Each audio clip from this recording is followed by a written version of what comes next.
پشکۆی دەروونم دیسان گەشاوە، لاشەم وەک قەفی گۆچان چەماوە. بەسایی دەروێش زەوقی دنیایی، هاکا ڕۆژ بەرە و دواوە گەڕاوە. بەدایم دڵت لە حەزور خوا بێ، نەوەکا نەفست لێ تەوەلا بێ. عاشقی حەزرەتت لە دڵ چەسپا بێ، ئەو کاتە بڵێ دەروێشم ناوە. هەر کاتێ وتت نامەوێ ژیان،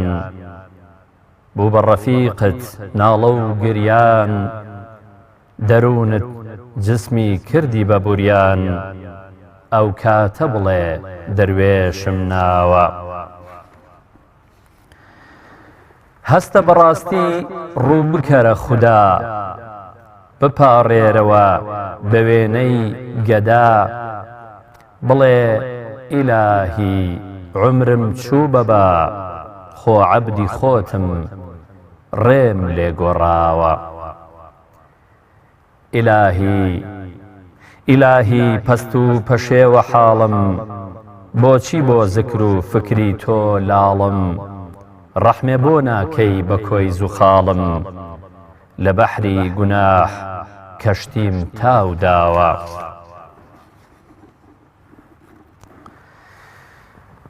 خۆشە ڕەندێ لە دنیا بێ موبالات و مجەڕەد بێ، بە ڕۆژ زیندەی جەماعەت بێ، بە شەو مات و مجەڕەد بێ. بەسوورەت جەلوەتی غەرقی عەلایق، هەر وەکو خەڵقی بەمەعنا خەڵوەتی مەستی مناجات و مجەڕەد بێ. ئەگەر عالەم ببێتە خەڵاتی تەشریفی سەرتاپای، وجودی بێوجودی بێموباهات و مجەڕەد بێ. بەظاهر تاوسی ڕەنجین صفاتی تەح عەلە التاهی، بەباتین قومری و خاکستەری ذات و مجەڕەد بێ. ئەگەر تەچیە ئەگەر شێخە هەموو داوی عەلایق بوون، بڵا نالی بچێ مەستی خەرابات و مجەڕەد بێ. بەڵێ بەڕێزان و خۆشەویستان، سڵاوی خوای گەورە و میهرەبانتان لێبێت. خۆشحاڵین کە ئێوارەیەکی تر لە بەرنامەی گوڵزاری ڕەمەزان بە ئێوەی ئازیز و خۆشەویست گەیشتینەوە. دەخوازم بتوانین ئەم ئێوارەیەش چەپچێک گوڵ لەم گوڵزارە بچنین و پێشکەشی ئێوەی ئازیز و خۆشەویستی بکەین. لە سەرەتادا دەکرێت ئەوە بڵێم کە ئەو شیعرەی پێشکەشی ئێوەی خۆشەویستم کرد و بەش بووە شعری شاعیری بەناوبانگ و ناوداری کورد نالی بوو. خۆشەویستان، ئێستا دەچینە لای یەکەم بڕگەی بەرنامەکەمان، وێزگەی یەکەمی بەرنامەکەمان گوڵزاری ڕەمەزان، کە دەچینە لای کاگڕیاز، کە کاگڕیاز لەگەڵ میوانە بەڕێزەکەی ئێستا لە ستۆدیۆ ئامادەن. سڵاو لە کاگڕیاز دەکەین. کاگڕیاز سڵاو لێبێ، بە سڵاو لە مامۆستایی بەڕێزیش، زۆر بەخێر بێن. دەمەوێت لە سەرەتادا بزانم بەڕێزت چ قسەیەکت هەیە، ئەگەر قسەیکی خۆشت هەیە شتێکت هەیە لە سەرەتا باتەوە. کاک بەختیارگیان، وەڵا قسەکانی جەنابێت وە کۆڵێ کافی بوون. لە بری منیش هیوادارین بتوانین ئەمڕۆ گوڵزاری ڕەمەزان بکەینە وە کۆڵێ گوڵستانە بیکەینە باخچەیەک بۆ بینەرە خۆشەویستەکانی کەناڵی ئاسمانی پێیان. زۆر سپاس بۆ جەنابیش. زۆر سپاس. ئەمڕۆ میوانێکی بەڕێزمان هەیە، ئەو میوانە ئازیز و خۆشەویستەمان توێنش دیارە هەر میوانمان بوو. تەوەرەکەمان جیاواز بۆ ئەمڕۆ وا دەزانم کە تەوەرێکی جیاوازترمان هەڵبژاردووە، پێدەچێت تەواوکەری تەوەرەکەی دوێنێ بێ. ئێستا دێنە لای جەنابەت، فەرموو بەڕێزت تەوەرەکەتی و لەگەڵ میوانە بەڕێزەکەتان. بینەرانی بەڕێز، دووبارە سڵاوی خوای گەورەتان لێبێ و تاعات و عیبادەتی مانگی پیرۆزی ڕەمەزانتان خوای گەورە لێتان قبوڵ بکاوە، هەمیشە لە خۆشی و شادیدا بن. ڕەمەزان و بەهێزکردنی پەیوەندیە خێزانیەکان تەوەری ئەمڕۆی بەرنامەی گوڵزاری ڕەمەزانە بێ، بە میوانداری زۆر بەڕێز مامۆستا ساڵح سەعید، بانگخوازی ئیسلامی. وەک دیارە لە ئەڵقەی پێشوودا باسمان لە منداڵ و پەیوەستکردنی بە مزگەوتەوە کە ئەویش تا ڕادەیە تەواوکەر و یان وکۆڵێ هاوسەنگی و پەیوەندیە لە نێوان ئەم دوو باسەدا هەیە. بۆ قسەکردن لەسەر کاریگەری خێزان و کاریگەری ڕەمەزان لەسەر خێزان و شێوازی کۆکردنەوەی خێزانەکان و نەهێشتنی ئەو فراغ و دابڕانەی کە لە نێوان خێزانەکاندا بە هۆکاری جیاجیا دروست بوون، ڕۆڵی ڕەمەزان لەم خڕکردنەوە و کۆکردنەوەیە چی دەبێ؟ بۆ ئەم مەبەستە تەوەری ئەمڕۆشمان بۆ ئەم باسە تەرخان کردو. مامۆستا گیان دووبارە بە خێراتن دەکەین و خوای گەورە پاداشتی بە خێر بداتەوە کە ئەمڕۆ 2 ڕۆژە عەزیەت دەدەین و لە گوڵزاری ڕەمەزاندا توانیوتە خزمەتێکی زۆر بە بینەران و بە مسلمانان بکەین.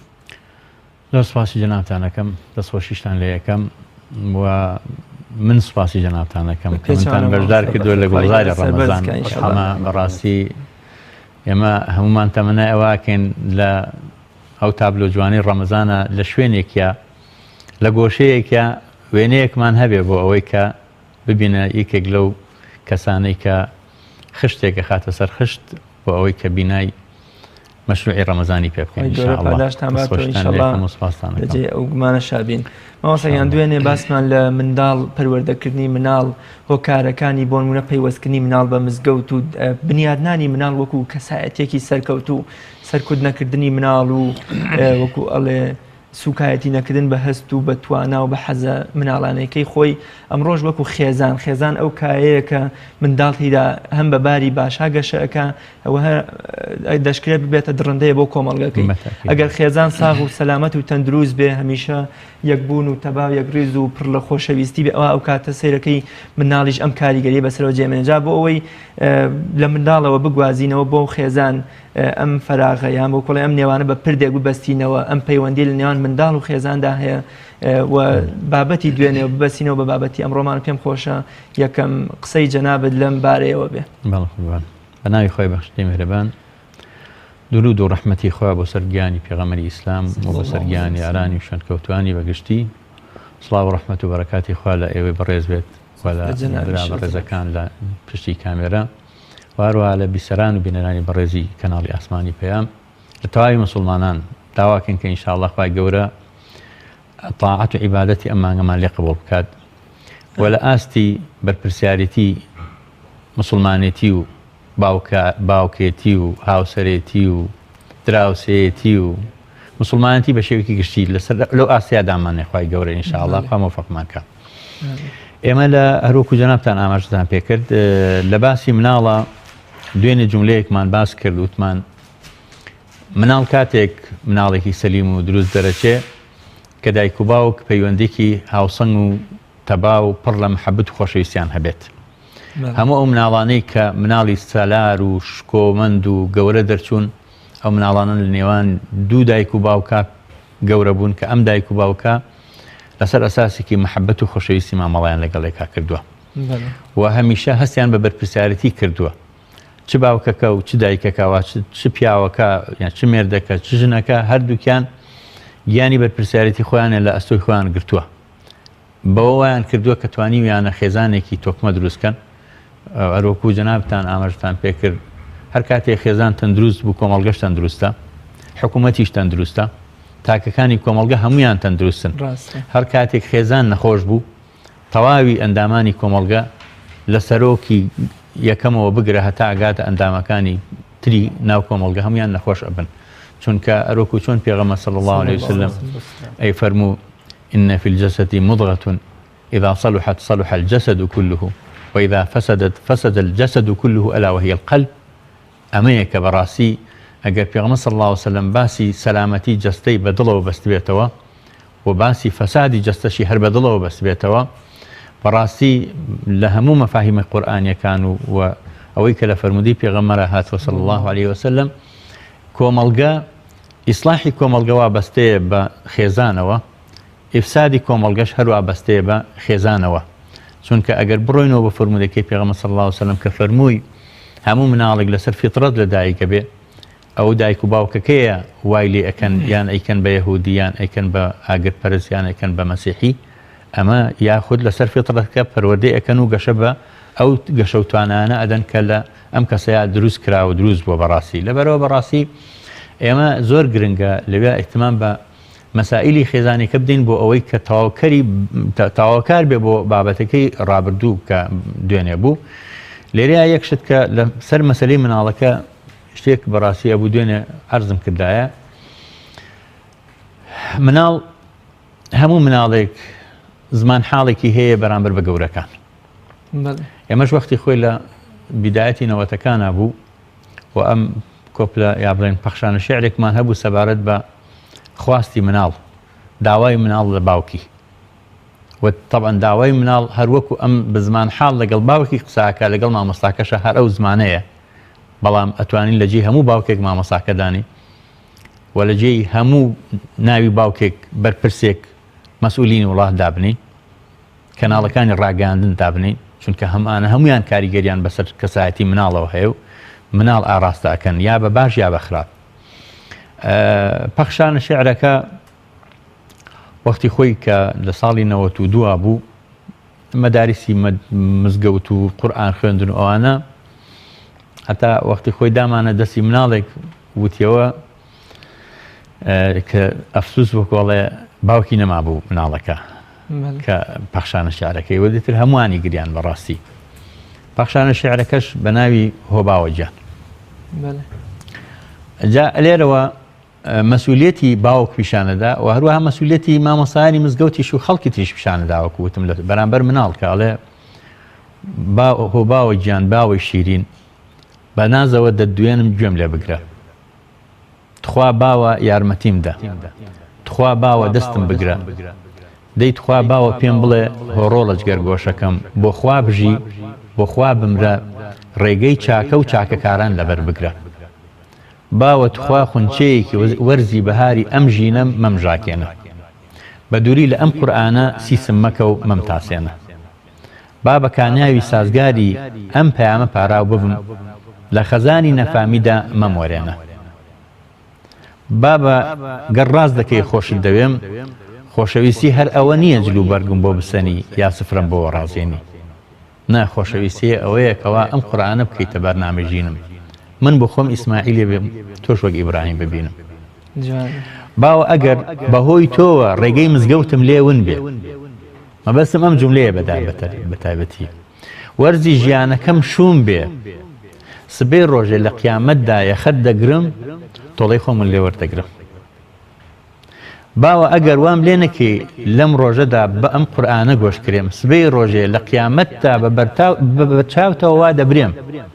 دەبرێم بەرەو ناخی دۆزەخ، بۆ زیندانی تا هەتایی، تۆش ناتوانی هیچم بۆکەی هەرچەند کەوا زۆر لە خۆکی. کەواتە ئەلێرەوە ئەگەر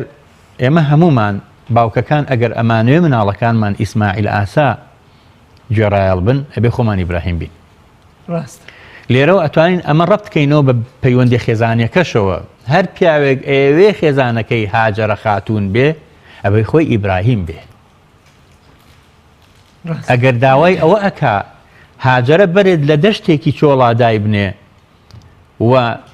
لە برسێتی نەپرسێتەوە و لە نەبوونی نەپرسێتەوە لە ژیرفانی خاڵی نەپرسێتەوە، ئەبێ خۆی ئیبراهیم بێ، ئەبێ خۆی گوێڕایەڵی فەرمانی خوا بێ، چونکە کاتێ ئیبراهیم سەلامی خوا لەسەر بێ هاجەرە و ئیسماعیلی بردە ئەرضین غەیرە ذی زەرع عند بەیتیکە المحەڕەم کە لەوێ داینان، ئەوە بوو هاجەر پێی وتی ئەمە فەرمانی خوایە یان ڕێی خۆتە، وتی ئەمە فەرمانی خوایە، ئیتر وتی بەسمەتەوە. ئەوە بوو ئیبراهیم ڕۆی سەلامی خوای لەسەر بێ، ئەو هەر نەهاتەوە ئەم ئاوەدانیشی دروست کرد و خەڵکی تریش هات و ژنیشی بۆ ئیسماعیل هێنا و هەنی شتەکان زۆر جیاواز بوون. لەبەرەوە ئەمە پێمان ئەڵێ کەواتە ئێمە کاتێک کە پیاوەکان ئەیانوێ ژنەکانیان بەپێی ئەوە مامەڵە بکە کە قورئان باسیەکەوە فەرمودەی پێغەمبەر صلی الله علیه وسلم باسیەکە،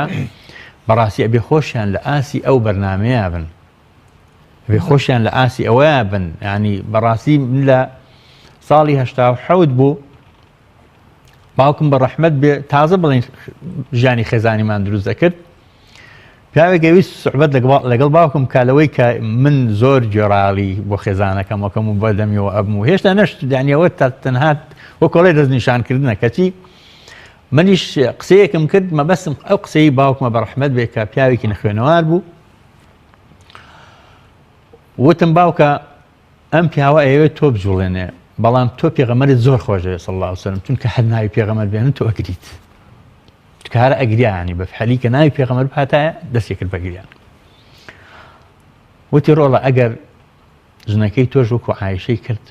یا وەکو خەدیجەی کرد تۆش وەکو پێغەمبەر بکە صلی الله عليه وسلم قسەیەکی زۆر بەقوت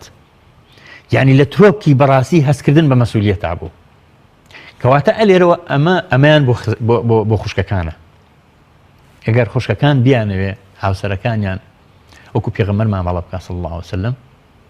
و ئەگەر بیانەوە وەکو ئیبراهیم سەلامی خوای لەسەر بێ مامەڵە بکە ئەبێ خۆیان هاجرە بن کەواتە لە ئەگەری هەر کێشە و موسیبەت و بەڵایەکە ڕوو لە خێزانەکە وەکوڵێ هەردوو تەرەف هەردوو لایەنەکە تێدا خەتابارن هەریەکە بە ئەندازەی خۆی بێگومان هەردوو لە بەقەدەر یەک مەسئولیەتیان لەسەر شانە چونکە ئەوەی کە پێغەمبەر صلی الله عليه وسلم فەرمی كلكم راع وكلكم مسؤول عن رعيته یەکەم جار باسی پیاوەکە دوجار باسی ژنەکات الرجل راع في بيته وهو مسؤول عن رعيته يا في أهل بيته وهو مسؤول عن رعيته بلام دوای ئەوە فەرمێ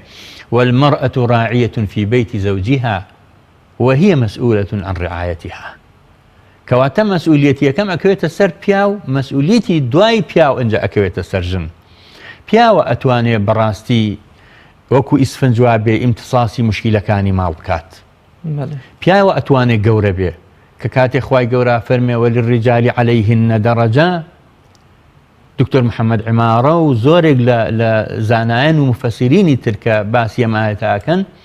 ئەفەرمون درجة من الصفح والعفو والحب والود والرحمة كواتە پیاو ئەبێ یعنی دەرەجەی یعنی پیاو بە پیاوەتی فەزلی نییە بەسەر ژنا پیاو بە ئەو هەڵگرتنی مەسئولیەتە ئەتوانێت ببێتە وەکوڵێ قیوامیەت وەرگێ لە ماڵە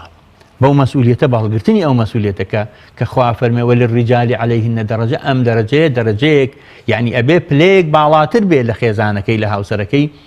لە میهرەبانیە لە سۆزە لە خۆشەویستیە لە لێبوردەییە لە سنگفراوانیە لە قبولکردنی مەشاکیلەکانە لە وەرگرتن وەکوڵێ لە ئیمتساس و هەڵمژینی مشکیلەکانی خێزانیە ئێمە کاتێک کە ئێستا لە ڕەمەزانین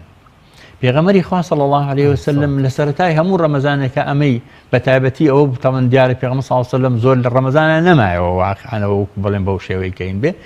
بەڵام لە هەموو ڕەمەزانەکانەکە باسی ئەفەرموو ئەی فەرموو لقد أقبل عليكم شهر الله ئەم مانگە مانگی خوایە کەواتە کە ئێمە لە مانگی خوادا بین لە کاتێکە شەیطانەکان و شایاطینە زنجیر کردووە دەرگای جەهەنەمی داخستووە دەرگاکانی بەهەشتی واڵا کردووە لە بەردەمی موسڵمانانە ئەبێ ئێمە چۆن بین ئەبێ بینی خێزان لە نێوان خێزانە کە ئەفەرمێ مەوەدە و ڕەحمەی تیا هەیە کە بریتێ لە کە کاتێ باسی خێزان ئەکرێ باسی حب و حیوار ئەکرێ حب کە خۆشەویستیە لە دوو حرف بێکاتەوە لە حا و لە با زانان ئەڵێن حب يعني الحوار البناء فەیڤین و توێژی بنیادنەرانە لە نێوان هەردوو هاوسەرە ڕەمەزان هاتووە هەمومانی کۆ کردوتەوە ئێستا ئەوەی کە هەمیشە لە دەرەوە نانیە خوارد ئێستا لەسەر سفرە خوانی ماڵەوە کۆ بۆتەوە مامۆستا بۆچی پێش ڕەمەزان ئەم دابڕان و لە یەکتر دوورکەوتنەوەیە حتا نەک ئێمە واز لە خێزان بێنین بۆ منە هەست دەکەین خوشک و خۆشک برا و برا بۆ منە حیزب و حیزب حتا دراوسێ و دراوسێ سەیەکەی دابڕانێکی زۆر کەوتۆتە نێوانمانەوە ئەگەر سەیری ساڵانی بەر لە ڕاپەڕین یام دوای ڕاپەڕینی بەر لە پرۆسەی ئازادی ئەەکەین سەیرەکەی خێزان کەمتر ئەم دابڕان و لە یەکتر جیابوونەوەی تیابوو هۆکاری ئەمە چییە ینی بۆچی بەر لە ڕەمەزان ئێمە هەمیشە دابڕاو بووین هەمیشە دوور لە یەک بووین حتا مناڵ و باوک لە ماڵە لە یەک ژوورە ئەمیان بۆ منە لە جیهانێکی ترای ئەمیان لە جیهانێک ترای کە بریتە لە ئایپاد و تەلەڤیزیۆن بەتاکید وایە مامۆستا من دەمەوێت هەر بۆ ئیزافە سەر قسەی کاک ڕیاز ئێستا زۆرێک لە خێزانەکان ئەو خێزانانەیان با بڵێن ئەو خێزانانەیە گەوکو عینە نموزە جۆریگری خێزانانی کە بەختەوەن کاتێ قسان لەگەڵ دەکەی هەتا جارێکیانەوەی زۆر سەرنجی ڕاکێشە خاوەن یەشێک لە کۆمپانیا گەورەکانی دنیا دەڵێ من بۆ خۆم لە ماڵەوە نە مۆبایلی زیرەکم هەیە نە کۆمپیوتەرم هەیە نە تەلەڤیزیۆنم هەیە دەڵێ شامی ژەبرژێنمەی خۆم زۆر سادەی ژیان شتێک هەبێ ئاسایی دەیخۆین بێکەوە کتێب دەخوێنەوە چیرۆک بۆ یەک دەجێڕنەوە و دواتر هەمومان بە ئاسوودەی دەخەوین قسەکە لەسەرەوەیە کە بەڕاستی ئێستا زۆرێک لە خێزانەکان شتەکان لێ تێک چووە بنمونە ئافرەت لێ تێک چووە کە بەڕاستی ئەگەر ژنی ماڵ بێ یعنی گەورەترین ئەرچی هەیە وەزیفە هەیە پیاو ئەگەر ڕیعایەتی منداڵەکانی بکا و ئەگەر منداڵەکانی پەروەردەکا و ئەگەر قوتی ڕۆژانەیان بۆ پەیدا بکە ئەوە نیعمەتێکی خۆیان بەسەریدا ئەو بەرەکەتی خۆیان بەسەریدا ئەوە عیبادەتێکی کردووە هەستەکەی جەنجاڵێکی گەورە لە پێیان وایە کە دەبێ لەگەڵ ئەم جەنجاڵەیە ژیانیش جەنجاڵ بێ بەڵام لەم جەنجاڵیە جارێکی دیکە پێویستنی هەمومان بینەوە بۆ سادەی بۆ ئەوەی ئەو محبەت و ودە بێتەوە دروست بێتەوە بێگومان ئێمە هەر ڕەمەزان ئەسڵ کە هاتووە هەدەفی سەرەکی ئەوەیە کە هەمووان کۆکاتەوە ڕەمەزان هەمومان کۆکاتەوە بێگومان شتەکانی تر کۆمان ناکاتەوە بەڕاستی هەروەکو دروشمەکان کە ئەوترێ و بڵاوەکرێتەوە ڕەمەزان ئیسلام هەمووان کۆکاتەوە مزگەوت هەمووان کۆکاتەوە مامۆسان ئەگەر تێبینی بکەی ئەوەی لە دوای ئیمامەوە نوێژەکات ئەنواع اتجاهاتی سیاسی تایە بەس کە ئیمام ڕووی کردووە تا ڕووگەی کەعبە هەمووان لە دوای ئەوە ڕوویان کردو تا ئێوە کەواتە بە کەلیمەی تەوحید هەمووان یەکە بینەوە بە کەلیمەی تەوحید هەمووان هەموو ڕەنگەکان ئەتوێنەوە لە مزگەوتە هەموو ڕەنگەکان ئەتوێتەوە لە ڕووکردنە کەعبە و قیبلە هەموو لە هەجاتیش ئەتوێتەوە هەموو ئاستەکە کۆمەڵایەتی و سیاسی و ئیداریەکانیش ئەتوێتەوە چکە لە یەک سەفا تێبینی بکە هەمووان کۆبوونەتەوە هەر لە ڕئیسێک و بیگرە هەتا ئەگاتە کەسێکی بەبێ جیاوازی ئەوە نییە ئەم یعنی تۆ ئەچیتە حرەمی مەکی ئەنواع زمان ئەبینیت ئێمە بەڵێ لە مزگەوتەکانی خۆمانە زۆربەی یا کوردەیان عەرەبەیان لە هەجاتی تری ناو کوردواری خۆمانە بەڵام لەوێ لە ئەمریکێکەوە ئەیبینی هەتا ئەگاتە مالیزیە کە تا ئەگاتە ئەندونیسیە کە تا ئەگاتە هیندستانیە کە تاکە پاکستانی و ئینگلیزی و هەموو لە هەجات و هەموو زمانەکانە بینی هەمووی لەویا کۆبەتەوە و تەوحیدی هەمووانی کردووە هەموو دروشمە ئیسلامیەکان یا بڵین هەموو فەرائیدە ئیسلامیەکان هەمویان کۆکەرەوەن بۆ خەڵک هەر لە نوێژەوە بیگرە هەر لە ڕۆژەوە بیگرە هەر لە حەجەوە بیگرە هەر لە زەکاتەوە بیگرە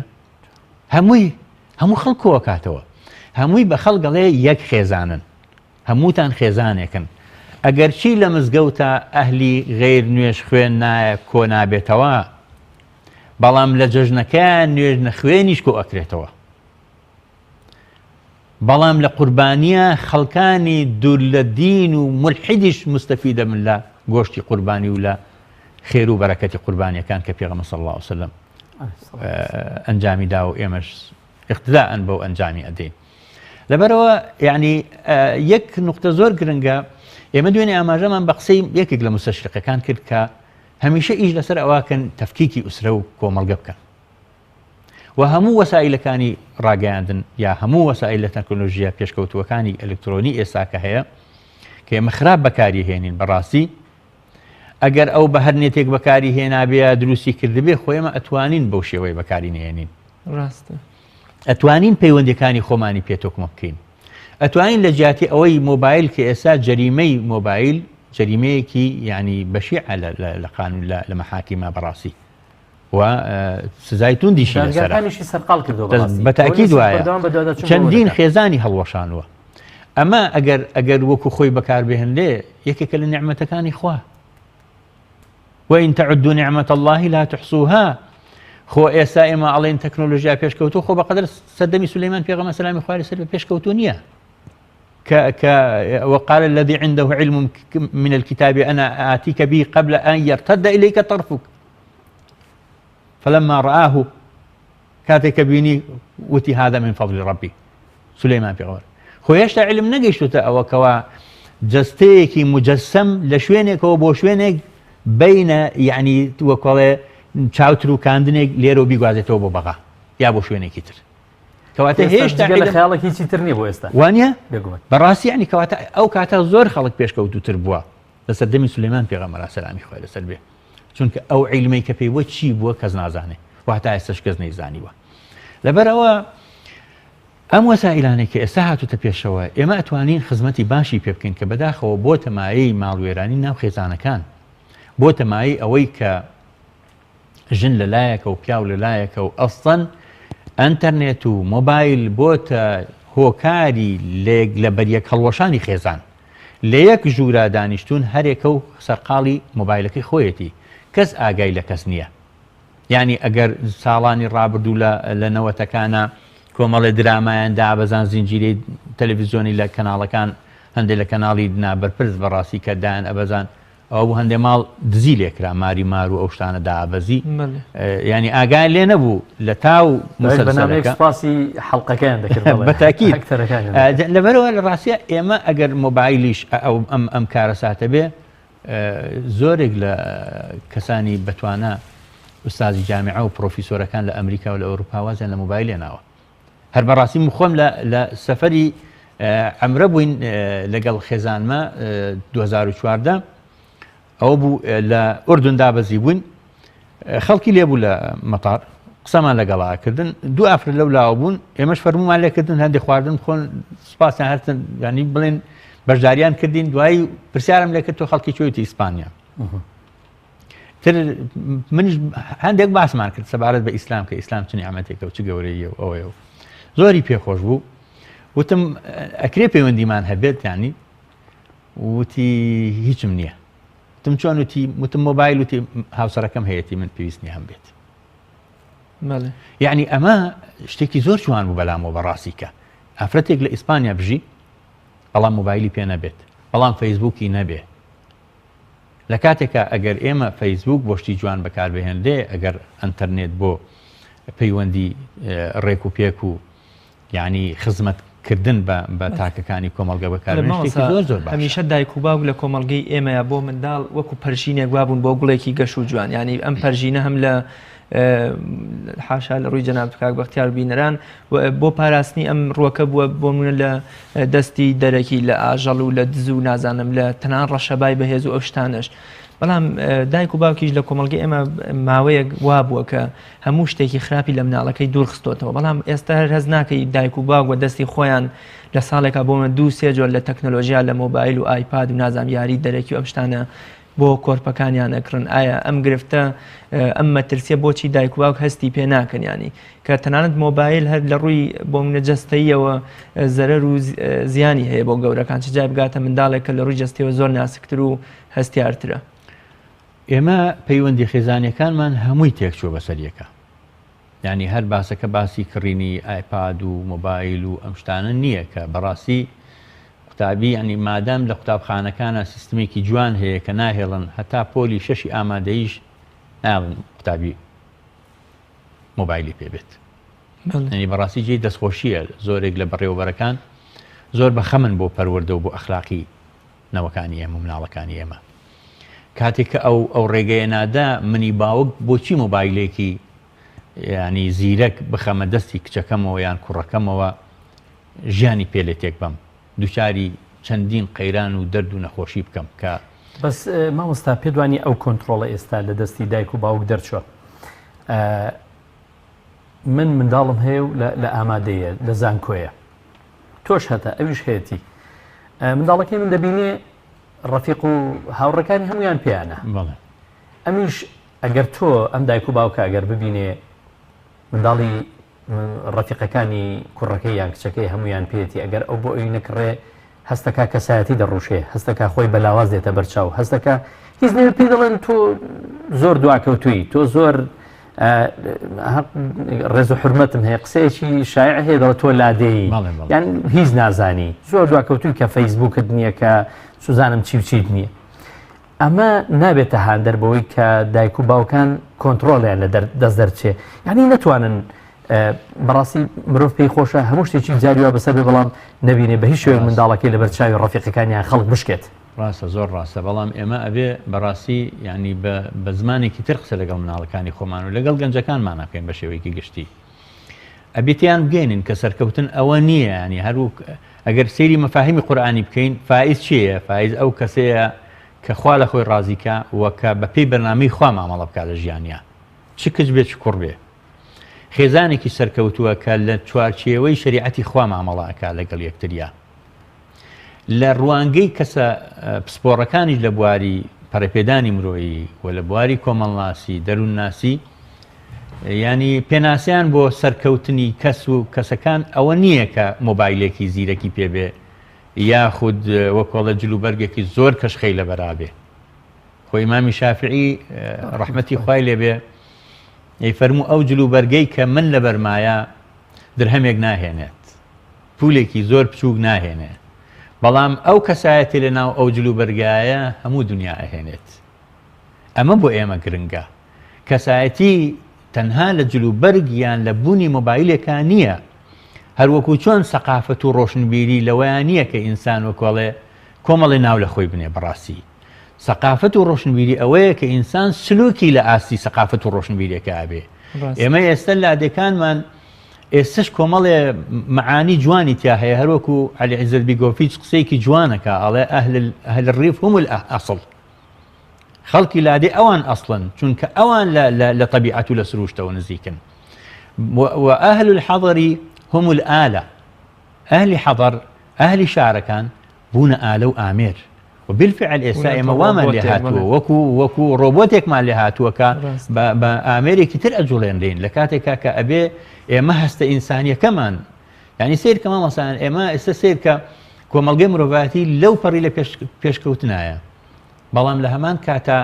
خوێن ڕێژیش لەو پەڕی ئەو پەڕی گرتووە ڕاستە ئەو پەڕی گرتووە دنیاگەڵێکی بێڕەحم هۆکارەکە شیە ئادی پێم بڵێ هەر خۆمانین هەر مرۆڤەکان هەر مرۆڤەکان ئێمە میکانیزمی بەکارهێنانمانە پەروەردەی بەکارهێنان ئێمە مامۆستا ئێمە لە نەهج لامانداوە وەکو چۆن مەولانە ڕەحمەتی خوای لێبێ لەگەڵ نەیە قساکە هەروەکو چۆن هەندێک لە شاعیرەکان لەگەڵ مان قساکەن ئەیمان من و تۆ هەردوو هاودەردین هەردوو گیرۆدە یەکە هەیساردین مەولانە لەگەڵ نەیە قساکە ئەڵێ ئەینەی من و تۆ هەردوو هاودەردین تۆ ئەناڵیت لەبەر ئەوەی لە ئەسڵەکەت جیابوویتەوە تۆ جەرگت کونکون بووە ناوسکت هەمووی سوتاوە لە تاو ئەو فراقا منیش بۆ ئەو فراقە ئەگریم کە لە خۆشەویست و حەبیبەکەم دوورکەوتومەتەوە محەممەد صلی الله عليه وسلم یعنی ئێمە بەڕاستی ئەوەیە مامەسا یعنی ئەوەی ئێستا کۆمەڵگەی وێران کردو ئەوەیە نەوەڵا ئەگەر پیاو وا مامەڵە بکات کە ئەمە باسەکەمان لە باسی خێزانایە ئەوەی کە پێغەمبەر صلی الله عليه وسلم فەرمێت خيركم خيركم لأهله وأنا خيركم لأهلي پیاو هەیە شەرمەکا بە ژنەکەی بڵێ خۆشم بێت شەرمەکا بە ژنەکەی بڵێ دەستت خۆش بێت دیارەکی بۆ بکڕێ باوەڕت هەیە لە ساڵانی ڕابردووە باسی ئافرەتێکیانە کرد ئاگوز زۆر بە سەلیقە بووە لەگەڵ مێردەکە کە کراسێکی بۆ کڕیەوە توتی دەستە خۆش بێت ئەوەندە خەڵک سەریان کردوتە سەر ژنەکەی واز لێ ناوە جابەتەوە لێ یعنی زۆر کەم بوون ئەو کەسانەی کە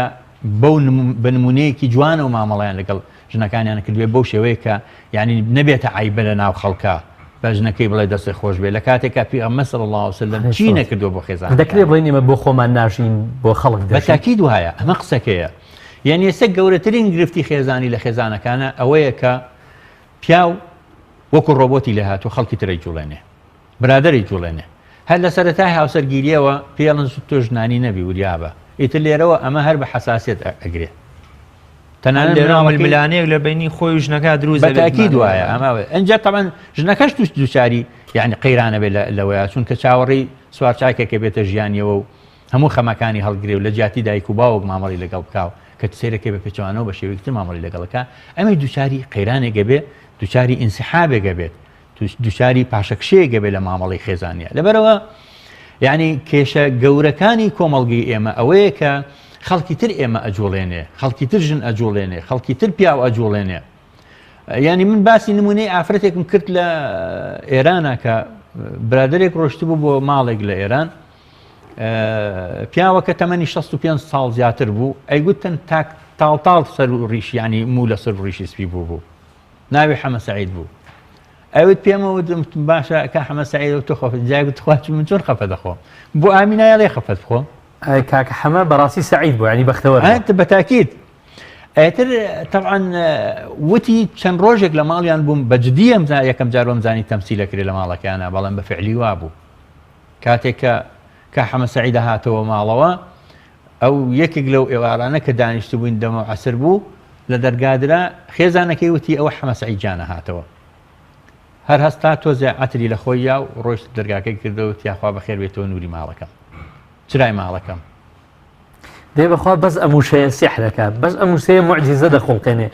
ئەگەر ئافرەت تەنها ئەموشەیە بڵێ پیا و ئامادەیە هەموو خزمەتکارێکی خێزانەکەی کرد مامۆستا وەختیات ژن نایڵێم لەبەرەوەی نەکو پیاوەکەم ببوورێتەوە هەمیشەش ڕەفیقەکانم ها پێش بەرنامەکەش توانجیان لە منەدا گەیاند ئەو بەردەوام گۆرانی بۆ دەڵێ بۆ خێزانەکە من بەردەوام گۆرانی بۆ دەڵێم بەتەئکید خۆ ئینسان ئەگەر وا بێ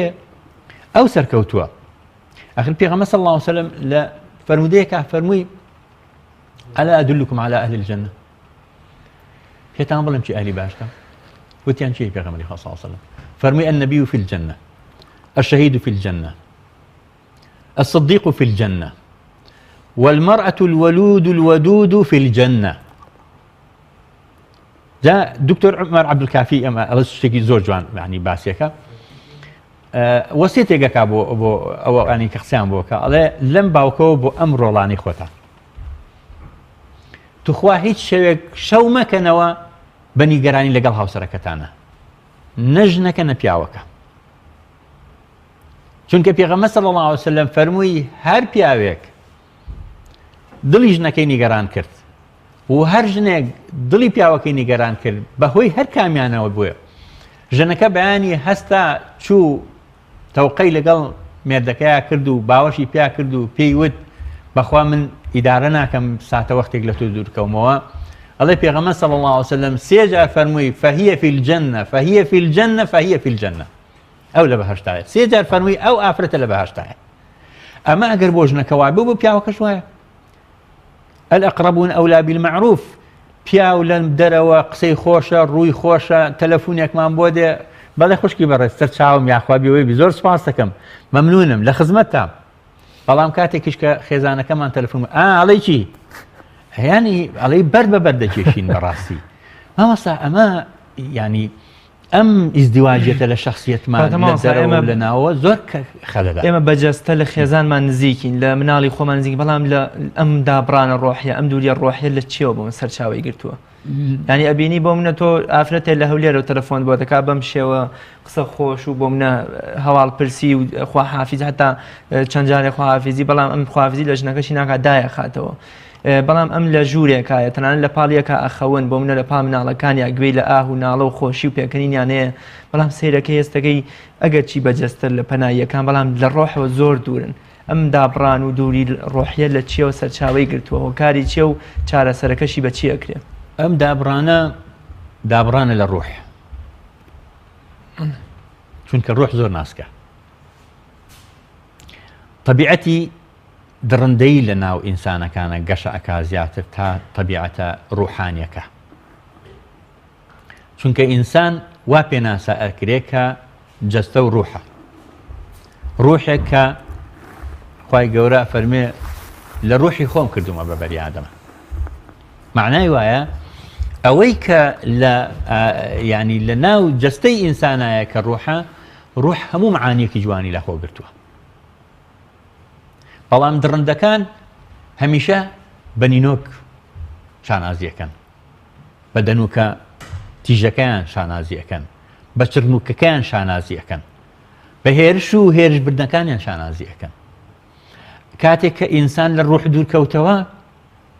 ئەو دابڕانشی لەگەڵ خێزان و ماڵ و مناڵا بۆ دروست ئەبێت هەر ئەو نمونەی کە دوێنێ باسمان کرد کە پێغەمبەر صلی الله علیه وسلم حەسەن و حوسەینی ماجە کرد کابرا ژوتی من دە مناڵمەیە تا ئێستا ڕوومەتم بە ڕوومەتیان وەنەناوە پێغەمبەر صلی الله علیه وسلم فەرمی چی بکەم ڕەحمی خوا لە دڵی تۆ نەماوە ئەمە لەکوێ و ئەوە لەکوێ کە پێغەمبەری خوا صلی الله علیه وسلم پێشبڕکێیەکە لەگەڵ عائیشە ئەمە لەکوێ و ئەوە لەکوێ کە پێغەمبەری خوا صلی الله علیه وسلم ڕانی مبارەکی ئەکاتە دەرەج و قادرمە بۆ ئەوەی عایشە پێیەکانی بخاتە سەر ڕانی مبارەکی پێغەمبەر گیانم بە قوربانی بێ سەرکەوێتە سواری وشترەکەەوە هەر بەو شێوەش دابەزێنێتەوە هەر وەکو چۆن ئێستا تۆ دەرگا بکەیتەوە بۆ هاوسەرەکەت و سوار بێ و دەرگای بۆ بنێ بە شوێنی ئەو دەفری کە ئاوی لێخواتەوە بەجددی کاتە جوولەکەڵێن ئێمە قەت لە دەفر و سەرجەگەی دانانیشین کە بۆ منە ئافرەت تێدا لە سووڕی مانگانەیە بێ پێغەمبەری خواوەکو ڕێزێک لەو شوێنە ئاوەخواتەوە کە عایشە دەمی پێوەنا بەتاکی دوایە یعنی نیگەرانی ئیمامی عەلی خوا لێ ڕازی بێ کاتێککە نیگاران بۆ لە فاتیمە چی کردووە خۆ نەچوە دنیا وێران کە ڕۆژتووە لە مزگەوتە ڕاکشاوە ئەوەندە تلی داوە جانی هەموو بۆ بەخۆڵ کاتێ پێغەمبەر صلی الله علیه و سلم چێتە ماڵەوە سەیرەکە عەلی لە ماڵەوە مامۆستا پێغەمبەری خوا صلی الله علیه و سلم خەزوورێک ئەچێ سەیرەگا کچەکەی بۆ منە بێتاقەتە و لەوە چێ زاواکەی دوو قسەی پێوت پێ ئەمە ئەم پێغەمبەرە بەڕێزە صلی الله علیه و سلم ئەم دڵسۆزی کۆمەڵگە و خێزانە ئەڕوا بە جوانترین وشە پێ ئەڵێ هەستە کوڕی خۆڵ یان باوکی خۆڵەکە دەستی ئەگرێت و ئەی بە ئاشتیان نەکاتەوە بەڵام هەستەکەین کاک بەختیار لە کۆمەڵگەی ئێمە ئەوەندەی ماڵە خەزوران بەداخەوە کێشە و گرفت وە کۆڵێت تیر ئاهاوێژنە ئەم ماڵی بووک و زاوایام ئەم ماڵی کوڕکچە هێندە هەوڵ نادەم بۆ نەکێشە هەر بە زمانە ئاسایەکەی خۆی ئەوە لە کسێکی من توو ڕەبوون کسێکی من ئەزانی چەند ناسک و نازدارە چۆن پەروەردە و بارمان ینی پێغەمبەری خوا صلی الله علیه و سلم خێزانەی چۆن لە کاتێکا بۆ منە باوکی کچەکە بوو کەچی ئەڕوا بە سۆز و بەزەیەکەوە مێردەکەی دێنێتەوە ئاشتیان نەکاتەوە ڕۆڵی دەوروبەر لە خوشکی مێرد و خوشکی ژن و دایک و وەکوڵی خەسوو چییە لە دروستکردن و گەورەکردنی ئەم گرفتانەدا مامۆسایان یەکێک لەو گرفتانەی کە هەیە یەکەم جارێ ئەو ڕووداوەی کە ڕووی داوە لە بینی ئیمامی عەلی و فاتیمە ئیمامی عەلی ڕۆیشتووە چۆن ئەڵێ سەرلوتی خۆی خۆڵاوی کردو ڕۆشتوتە ناو مزگەوتەوە هەڵ نەشاخاوە بڕووی خێزانەکەیە و لێی بات و شخصیەتی بشکێنێت و ئیهانەی بکات بەبێ دەنگی ڕۆشتە دەرەوە هەروەکو بەبێ دەنگی ڕۆشتە دەرەوە پێغەمبەری صلی الله علیه و سلم کە مابینێ ئەیان باتەوە لای یەکتری ئەمە عەجەبەن کاتێک کە پیا و لە چاوی ژنەکەی هێنێتە خوارەوە ئەگەر تۆ لە یوتیوب وەکۆڵە سێرچێ بکەی بۆ ئەو وێنانەی کە ژن لێی دراوە وێنەی وە ینی تراژیدیە بینی ینی ئینسان شەرمی لێەکە لە مرۆڤ بوون خراپ بەڕاستی ینی لەبەرەوە گەورەترین گرفت ئەوەیە کە هاوسەنگی ناپارێترێت لە نێوان پەیوەندی خێزانی ژنوپیا و هەروەها پەیوەندی خزمەتی دایک و باوکە خزم و کەس بۆ ژنیش و بۆ پیاویش ینی لەسەر جۆر و ڕەنگی فەرج لەسەر پەردە لەسەر قەنەفە ینی لەسەر خواردن ینی ماڵە خەزوران لەوەی ئەوەندەی کە گرفت دروزەکەن بۆ ماڵی ئەم کوڕکچە خۆیان ئەتوان بۆ منە کە تۆ ڕخنەیە لە منەگری ئەتوانی بەدیلێکیش بێنی کاتێک ئەڵێ قەنەفەکە دوایە و ڕەنگی پەردەکە و فەرشەکە دوایە خۆ ئەتوانی لەگەڵ دەستا بۆ منە بێنی ئەم لەبەر خاتری کشەکەت ئەم کێشەیە حەلکەی ئەمە لەم ڕوانگەیەوە مامۆستا ڕیاز ئەوەی کە ڕوو ئەدات وەکو عەرزم کردی سەبەبەکە بە دەرەجەی یەکەم ئەکوێتە سەر بینی ژن و مێردەکە پیاوەکە لەگەڵ ژنەکە هەردووکیان ئەم دوانە نە دەرەجەی یەکەم بینی دایک و باوکی کوڕەکە یا دایک و باوکی کچەکە دایک و باوکی کوڕ یعنی لەوانەیە لە کۆمەڵگەی ئێمە بێ منەتانە تر مامەڵە بکەن لەگەڵ مەسائیلی مامەڵە خێزانێکە چونکە ئەڵێ کوڕمان هەیە و کوڕەکەش ئەم نایەکێکی تر ئەمە باوە لە ناو کۆمەڵگەی ئێمەیە بە حکمیەوەی کە لە دادگا و وەزعەکانە بینین ئەمە ئەبینین ینی ڕۆژانەش مەشاکیلی خێزانیش بەریەخەمان ئەگرێ ئەمە لەو لاشەوە دایک و باوکی کچەکە بەهۆی عەتفی زۆر بۆ کچەکەیان دەوانێت دووچاری مۆقیفی هەڵە ببن لە بەرامبەر کچەکەیان و لە بەرامبەر زاوەکەیانە بەڕاستی بەڵام ئەوەی کە گرنگە ئەوەیە کە پیاوەکە بزانێت چۆن مامەڵە بکە قورئانی پیرۆز ئێمەی پیاوان تەوجیه هەکات و هەروەها خوشکەکانیش تەوجیه هەکات سەبارەت بە دایک و باوک فەرمێوە وەصەینە الئینسانە بیوالدەیه ئیحسانە یا بیوالدەیه حوسنا ئەمە تەوسیە و ڕاستپاردەیە ڕاستپاردە لەگەڵ ئەمرا فەرقی زۆرە ئەمری مباشر لە بینی دایک و باوکە معنای وایە وەصەینە حوسنا ئیحسان و چاکەکردن کەالعادە مەفهومی قورئان و ئایەتەکە وا پیشانەدا کە ئەم پیاوە دوورێ لە دایک و باوکەکە ئەبێ ئیحسان لەگەڵیانە بکات چاکەیان لەگەڵا بکە ڕعایەتیان بکە بەدەمیانەوە بێ بەڵام نە لەسەر حسابی ژن و مناڵی خۆی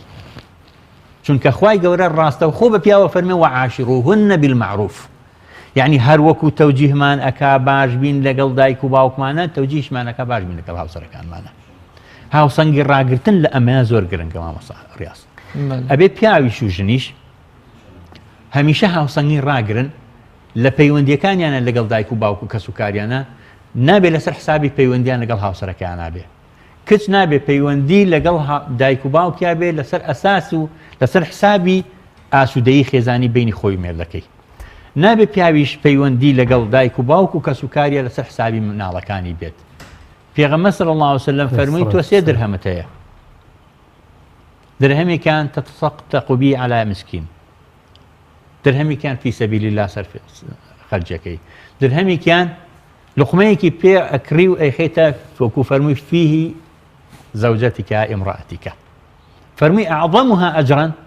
ئەوەیە کەیکێتە دەمی هاوسەرەکەی خۆت و مناڵەکانی خۆت زۆر سپاس دەکەین مامۆستا کاتەکە دیارە هەرەوەندە دەرفەتیدا و زۆر سپاس بۆ ئامادەبوونی بەڕێز کاک ڕیاضگەر قسێکرد مابێ لە کۆتاییدا سەگیان خۆی گەور پاداش باتەوە دوو ڕۆژە عەزیەت دەدەین خۆی گەوری کاتە وەکۆلە توێشوی خیامەتتان و سەربەرز و سەرکەوتوو بن ئینشاءالله اللهم آمین بۆ هەموو لایەکمان زۆر سپاس مامۆستا جان سپاس بۆ مادووبوونی بەڕێزیشتان مامۆستا ساڵح سعید بەنگخواز زۆر سپاس دەکەین سپاس بۆ ئێوە بینەرانی عزیز و خۆشەویست وێزگەی یەکەم بەشی یەکەمی بەرنامەکەمان گوڵزاری ڕەمەزان کۆتایی هات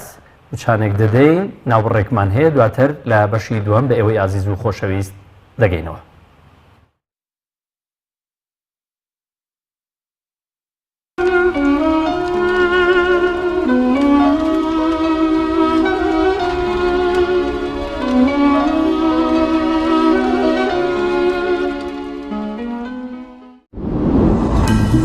تۆپ ئارت تاکە بریکاری تۆڕی میدیایی کۆمەڵ بۆ دروستکردن و بڵاوکردنەوەی ڕیکلام تۆپ ئارت کۆمپانیای دنیا دیکۆر کۆمپانیای دنیا دیکۆر ئامادەیە بۆ دانانی دیکۆراتی ماڵ و شوێنە گشتی و حکومیەکان کۆمپانیای دنیا دیکۆر هەڵدەستێت بە دروستکردن و دانانی کەوانتەر و ژووری نووسن و ئۆفیسی گەشت و گوزار و جبسم بۆردی مەغریبی و کاغەزی دیواری ئیتاڵی و تەختەی ئەرزی تورکی و ئەڵمانی و جیاکردنەوەی هۆڵ بە HDF و MDF و داری سروشتی کۆمپانیای دنیا دیکۆر دنیایەک بۆ دیکۆراتەکانتان ناونیشان سلێمانی فەرعی یەکەم شەقامی بازنەی مەلیک مەحموود بەرامبەر پارکی مەلیک مەحموود فەرعی دووەم شەقامی بازنەی مەلیک مەحموود بەرامبەر سۆپەرمارکێتی ئاڵتون فەرعی سێیەم ناوچەی پیشەسازی یەک بەرامبەر تاقیگەی بیناسازی کۆمپانیای دنیا دیکۆر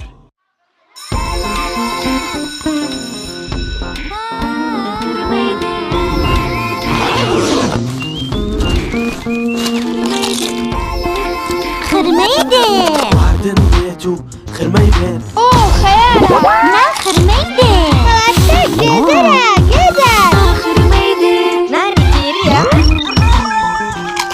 میزەڵانە لوسی ئاشکرای کاودێ تربێ دەرکێنا خرمەی دێلوسی بخۆشان هەڵتەکێنا خرمەی خۆشە و تەمی خۆشە و بۆنی خۆش جەپسی لوسیم زۆر کڕێوە بەشی تۆ خرمەیە جبسی لوسی کۆمپانیای سەمە سومر کۆمپانیای سەمە سومر بۆ بەرهەمی شیرەمەنی ئەوروپی کۆمپانیای سەمە سومر تاکە بریکاری باوەڕپێکراوی شیرەمەنی ئەوروپیە لە سلێمانی بۆ سەرجەم مارکەکانی ڕۆنا و IBC بە تام و تەندروست یەکجار تاقی بکەرەوە بۆ هەمیشە بێتە هاوڕێی خوانەکانتان ناونیشان سلێمانی تەنیژ مزگەوتی گەورە کۆمپانیای سەمە سومر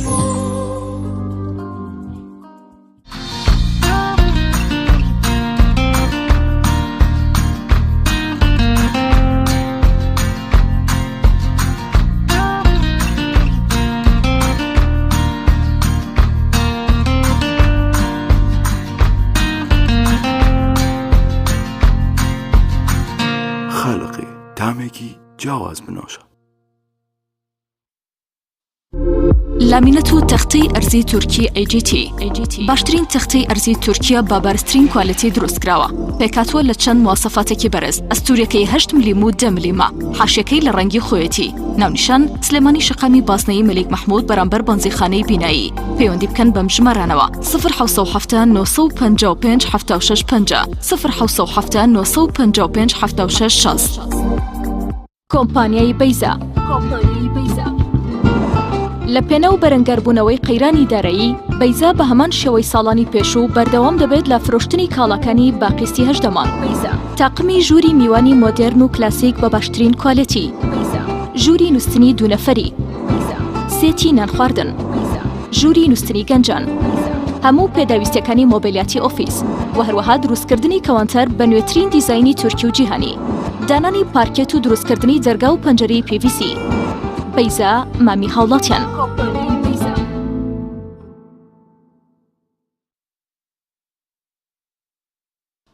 پاکەرەوەی ڤەتەن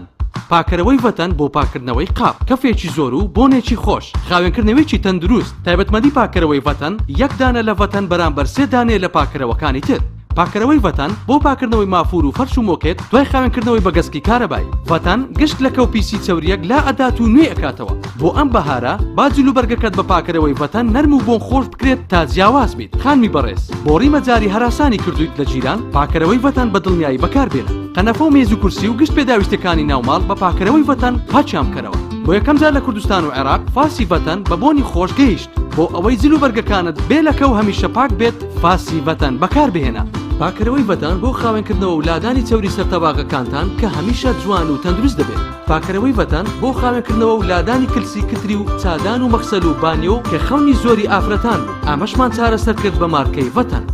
پاکەرەوەی ڤەتەن لە سەرتاسەری تورکیا بەکاردەهێنرێت چونکە باشترینە ئەوانەی ڤەتەن بەکاردەهێنن هەرگیز نایگۆڕن دووبارە دەیکردنەوە نرخی گونجاو باشترین کوالەتی پاکەرەوەی ڤەتەنە خاوەن چەندین بڕوانامەی نێودەوڵەتی لە سەرتاسەری جیهان بە هەمیشە ماڵەکانتان خاوێن و بۆن خۆش و تەندروست بێت بە پاکەرەوەی ڤەتەن گەر بە دوای کوالێتێکی بەرز دەگەڕێی بەرهەمەکانی پاکەرەوەی ڤەتەن بەکاربهێنە پاکەرەوەی ڤەتەن ماڵەکانتان بە خاوێنی دەهێڵێتەوە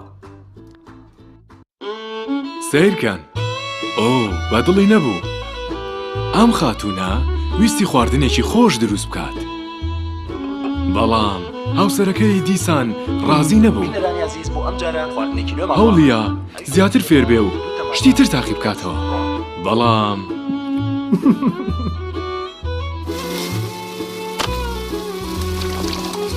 دڵنیا بوو ئەم جارە خواردنەکەی خۆش دەرەچێت ڕێگای زۆری تاقی کردەوە و سوودی نەبوو تا لە ڕیستۆرانتەکەی شێفکاوە نانیان خوارد و سەرسام بوون بە خواردنەکانی پرسیاریان لێ کرد سەرچاوی ئەم تام و چێژە چییە؟ ئەویش بانگی کردن بۆ چێشخانەکەی خۆی و بەرهەمەکانی ئەسپی ڕەشی پێناساندی ئەو زۆر گرنگی بە کوالیتی خواردنەکانی ئەدات و هەر بۆیە پێی وتن بەرهەمەکانی ئەسپی ڕەش بەکاردێنم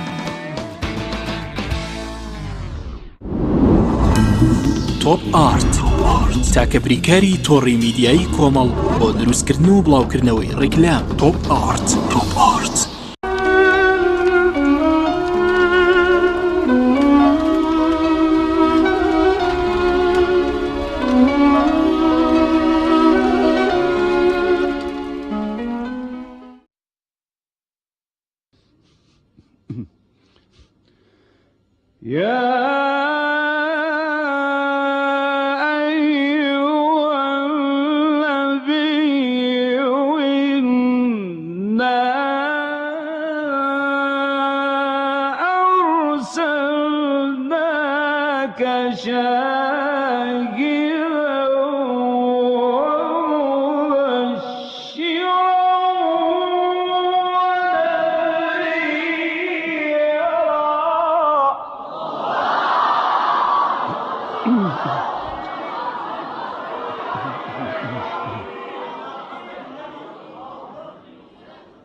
وداعيا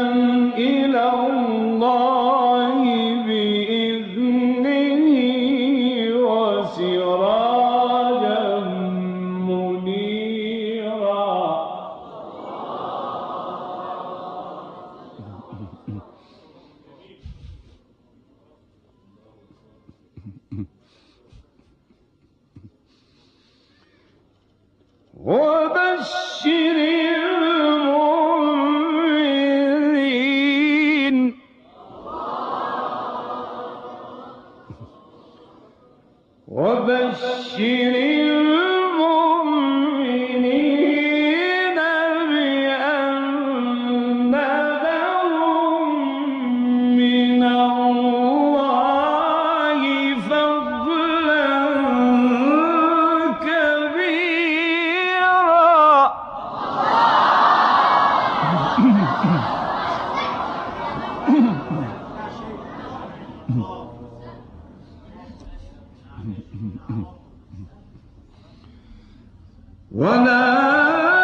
وكفى بالله وكيلا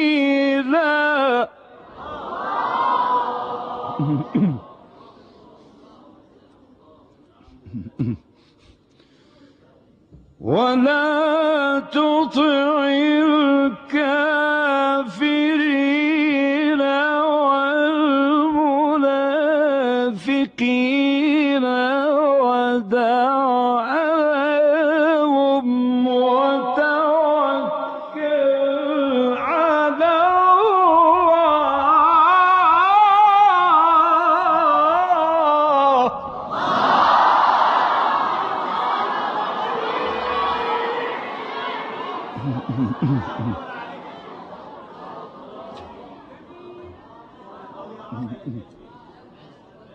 وكفى بالله وكيلا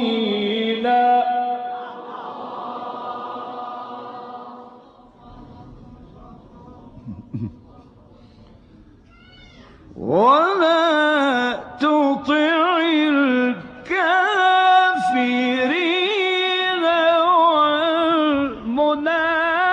والمنافقين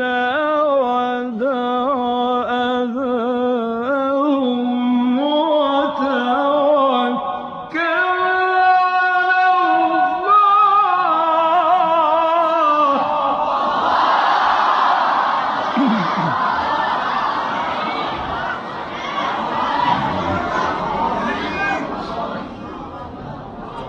وكفى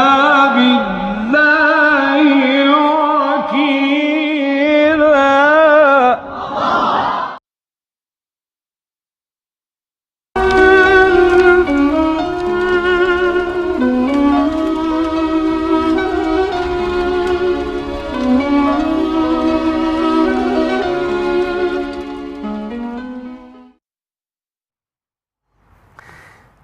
بەناوی خۆی بەخشندەی میهرەبان جارێکی تر سڵاو لە بینەران و ئازیزان و خۆشەویستان و لە بیسەرانیش بەڕێزان لە بەرنامەی گوڵزاری ڕەمەزان بەردەوامین لە بەشی دووەم بە ئێوەی ئازیز و خۆشەویست دەگەینەوە کە بەشی دووەم پێک هاتووە لە پێشبڕچەی نیشتیمانی بۆ دەنگخۆشی و جوان خوێندنەوەی قورئانی پیرۆز بەڕێزان ئێمە گەیشتوینە قۆناغی دووهەم لەم پێشبڕچەیە دیارە دوێنێ ڕۆژی ڕابردوو دوو لەو بەڕێزانەی کە بەشدار بوون هاتنە ستۆدیۆ و بەشداریان کرد و ئەم ڕۆژ دوو بەڕێزی تر دوو قورئان خوێنی ئازیزی تر هاتوون میوانمانن دواتر بە ئێوەی ئازیز و خۆشەویستیان دەناسێنین بەڕێزان زۆر بەخێر هاتنی لیژنەی دادوەرانی بەڕێز و خۆشەویست بەڕێز کاک دکتۆر ئیسماعیل حەسەن دادوەری یاساکانی جوان خوێندنەوەی قورئان بەڕێز دکتۆر محمود عەبدوڵڵا دادوەری یاساکانی وەستان و دەستپێکردن و بەڕێز کاک شێخ حسێن بەرزنجی قورئان خوێنی نێودەوڵەتی و دادوەری یاساکانی دەنگ و ئاواز زۆر زۆر بەخێر بێن نازانم بەڕێستان ئەگەر لە برایدا هیچ قسەیەکتان هەبێ لەسەر دوێنێ و لەسەر ئەمڕۆ لەسەر ڕێنمایەک بۆ ئەو بەڕێزانەی کە ڕاستەوخۆ لە ستۆدیۆ بەشداریمان لەگەڵ دەکەنەوە قورئان خوێنە بەڕێزانە هەرێکێکتان ئەگەر قسەیەکتان هەیە سەرەتا کاک دکتۆر جەنابەت فەرموو من داوای موفقیت و سەرکەوتنیان بۆ بکەم ئینشاءالله و هیچ تێبینێک نیە لەسەری کاک شێخ حسێن لەگەڵ داوای موفقی بۆ خۆشەویستان کە بەشداری ئەبن ئینشاءالله هەندێک کتێبینی ورد ئەو برایانە پرسیاری ئەویان کرد نمرە لە چیە ئەشکێ چەند شتێکی ورد هەیە بۆی ئاگایان لێبێ کە دووبارە نەبێتەوە وەکو لە دوێنێ هەستمان کرد کە دووباریان کردەوە بەڕێزانە یەکێک لەوانە کە دەرەجەی تیا نمری تیا ئاشکێ ئیبتیدا غێر مەئلوف واتە دەستپێکردنێکی نەناسرا و ینی ڕوون نییە کە بەچی دەستی پێکردەوە بچ بە ئاوازێ النشاط في أداء المقام نشاط كردن لمقامك التكلف والتنطع في أداء النغم تكلفك زائد كجاري وهي خلل بتجويدك شيء أجينه الرداء في مرونة الصوت جاري وهي دني جيراوة دني مثلا نساوة أو بيته هوي شكاني درجة الإسراع والإبطاء لشونك ببلاخ وين شونك خاوخ وين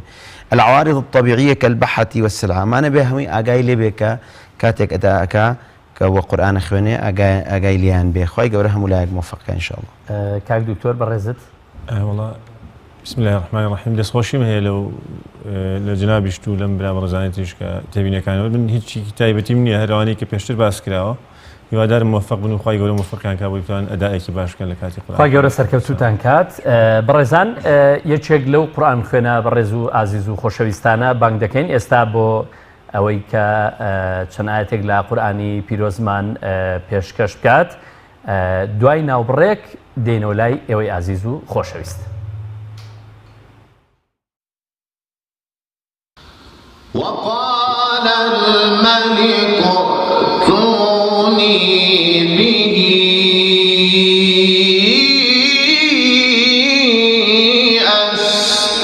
أستخلصه لنفسي.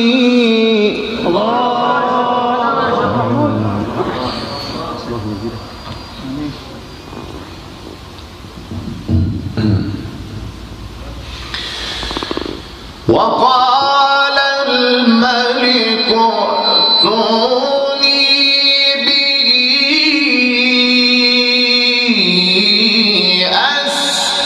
أستخلصه لنفسي. فلما كلمه قال إنك اليوم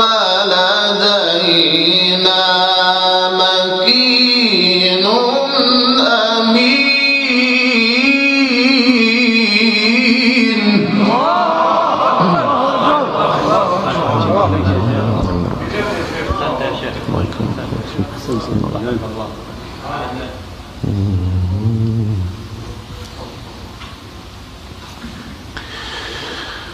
قال اجعلني على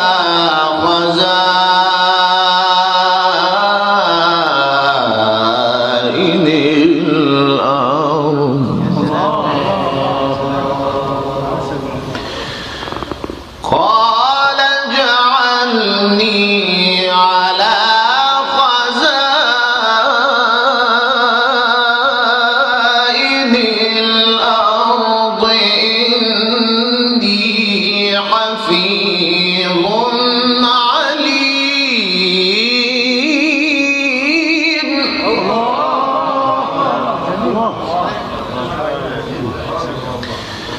وكذلك مكنا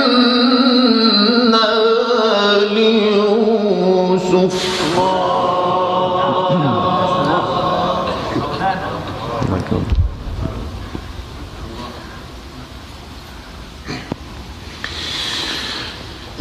وكذلك مكنا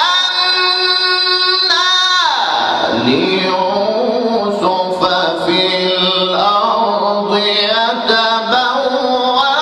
منها حيث يشاء نصيب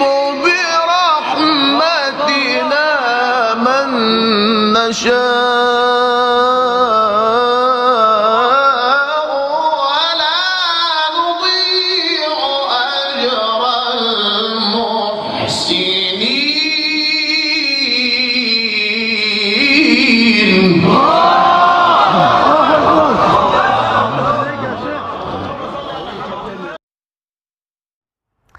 بەڵێ بەڕێزان چارێکی تر سڵاو لە ئێوەی ئازیز و خۆشەویست لە بەشی دووەمی پێشبڕچیەکەمان داین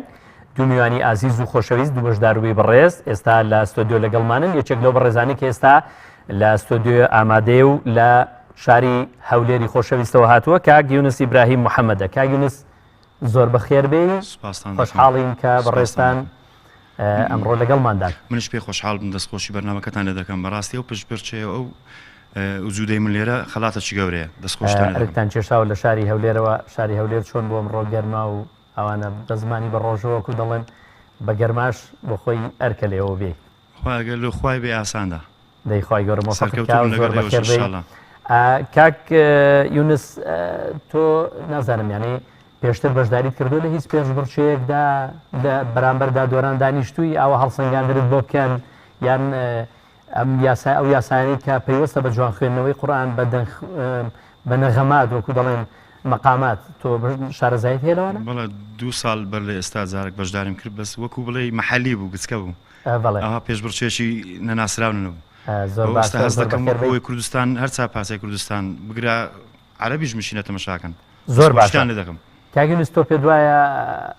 دەگەیت چه ئاستێک لەم پێشبڕچەیە؟ من الحەمدوللا ورم بەرزە کێشەم نییە من زۆر ئاماژەم پێ کرد هەر ئێستا ئەوە بۆ خۆی من خەڵاتە زۆر باشە سەرکەوتوی لەبەر کەمی کاتەکە وەگەرنە هەندێک قسەی ترمان دەکرد بەیەکەوە ئێستا بەڕێزت ئەو بەشەی کە خۆت دیاری کردووە دەتوانی دەست پێ بکەی فەرموو. أعوذ بالله من الشيطان الرجيم بسم الله الرحمن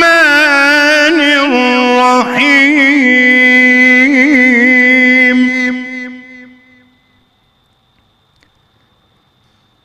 ولقد كذب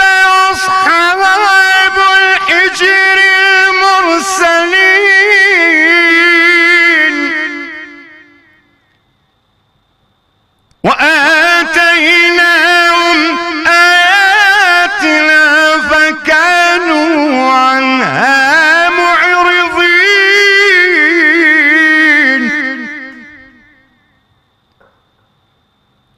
وكانوا ينحتون من الجبال بيوتا آمنين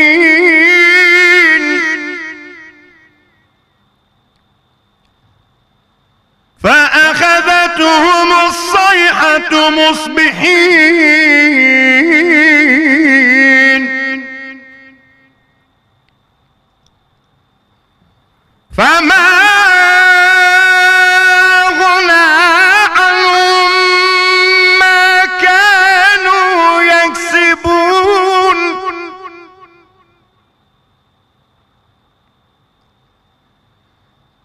وما خلقنا السماوات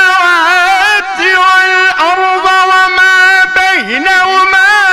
إلا بالحق وإن الساعة لآتية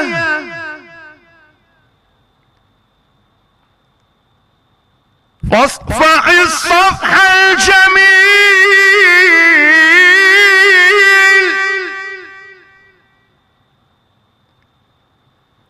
إن ربك هو الخلاق العليم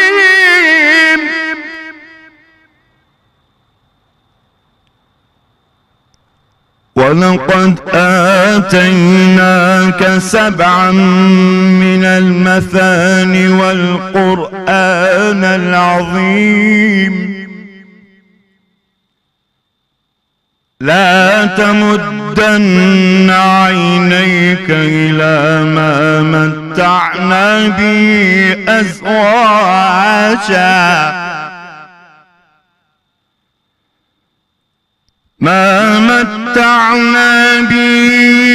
أزواجا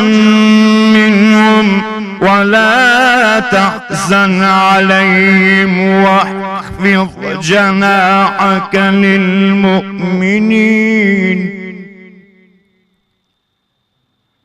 وقل إني أنا النذير المبين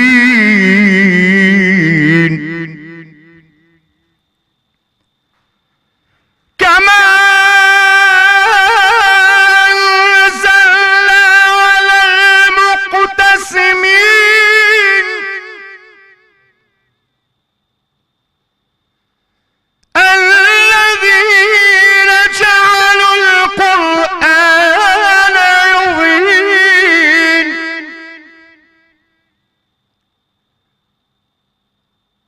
فوربك لنسألنهم أجمعين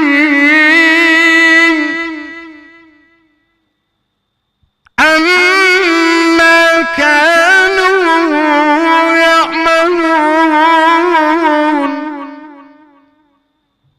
فاصدع بما تؤمر وأعرض عن المشركين إنا كفيناك المستهزئين الذين يجعلون مع الله إلها آخر فسوف يعلمون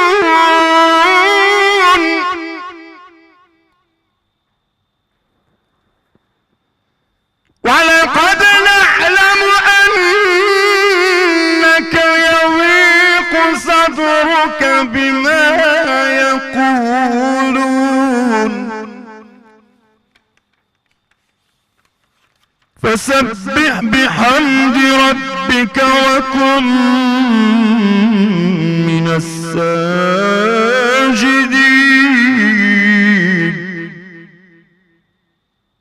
واعبد ربك حتى يأتيك اليقين صدق الله العظيم. دەستخۆش کاک یونس ئیبراهیم محەممەد کە لە هەولێرەوە لەگەڵمان بووی زۆر سوپاس دەکەین. دەستخۆش بێ بۆ قورئان خوێندنەوەکەت سەربەرزبی. ئێستا دەچین بۆ لای لیژنەی ئازیز و خۆشەویست. دیارە لەبەر کەمی ماوە پێم خۆشە قسە بکەین بەڵام بۆی دەرفەتەکە بۆ لەبەردەم لیژنەی بەڕێزیزدا بەڵێ کاک دکتۆر مەحموود فەرموو بەڕێستان. وڵا پێشکی حەزەکەم دەستخۆشی لەو هیمەت بەرزی ئەو برابەڕێزەوان کەم خی گەورە موفقی کە بەتەکید لە شاری هەولێرەوە هاتوو بە ماندوێتی ئەوش و هەر ئەو شتەی ئەو باسی کردیانی کە فەرمێ ینی هەر بەشداربوون لەم پێشبڕکەیە بۆ خۆی سەرکەوتنە ینی ئەو دڵسۆزی ئەو ئینشاءڵڵا خی گەورە یارمەتی هەموو قورئان خوێنەکان بدا بۆ ئیخلاسەوە بێن ینی بە پێش هەموو شتێ ئیخلاسیان هەبێت لە خوێندنەوەدا نیەتیان خوا بێ ئینشاءڵڵا موفقە بن و بزانن ئەو تێبینیانەی کە ئێمەش پیان دەڵێن هەدەفمان ئینشاءڵڵا ئەوەیە خزمەتێ بۆ قورئان خوێنە بکەین چونکە زۆرێک لەو قورئان خوێنانەی کە ئێستا لە پێشبڕکەکانە ئەوائیلە بن یەکەم و دووەمە بن سەرەتا کە بەشداریان کردووە ڕەنگە ئەو تێبینیانیان نەزانی بێ بەڵام دواتر کە ئەیزانن سوودی لێ بینن لە پێشبڕکەکانی تر ئەتوانن باشتر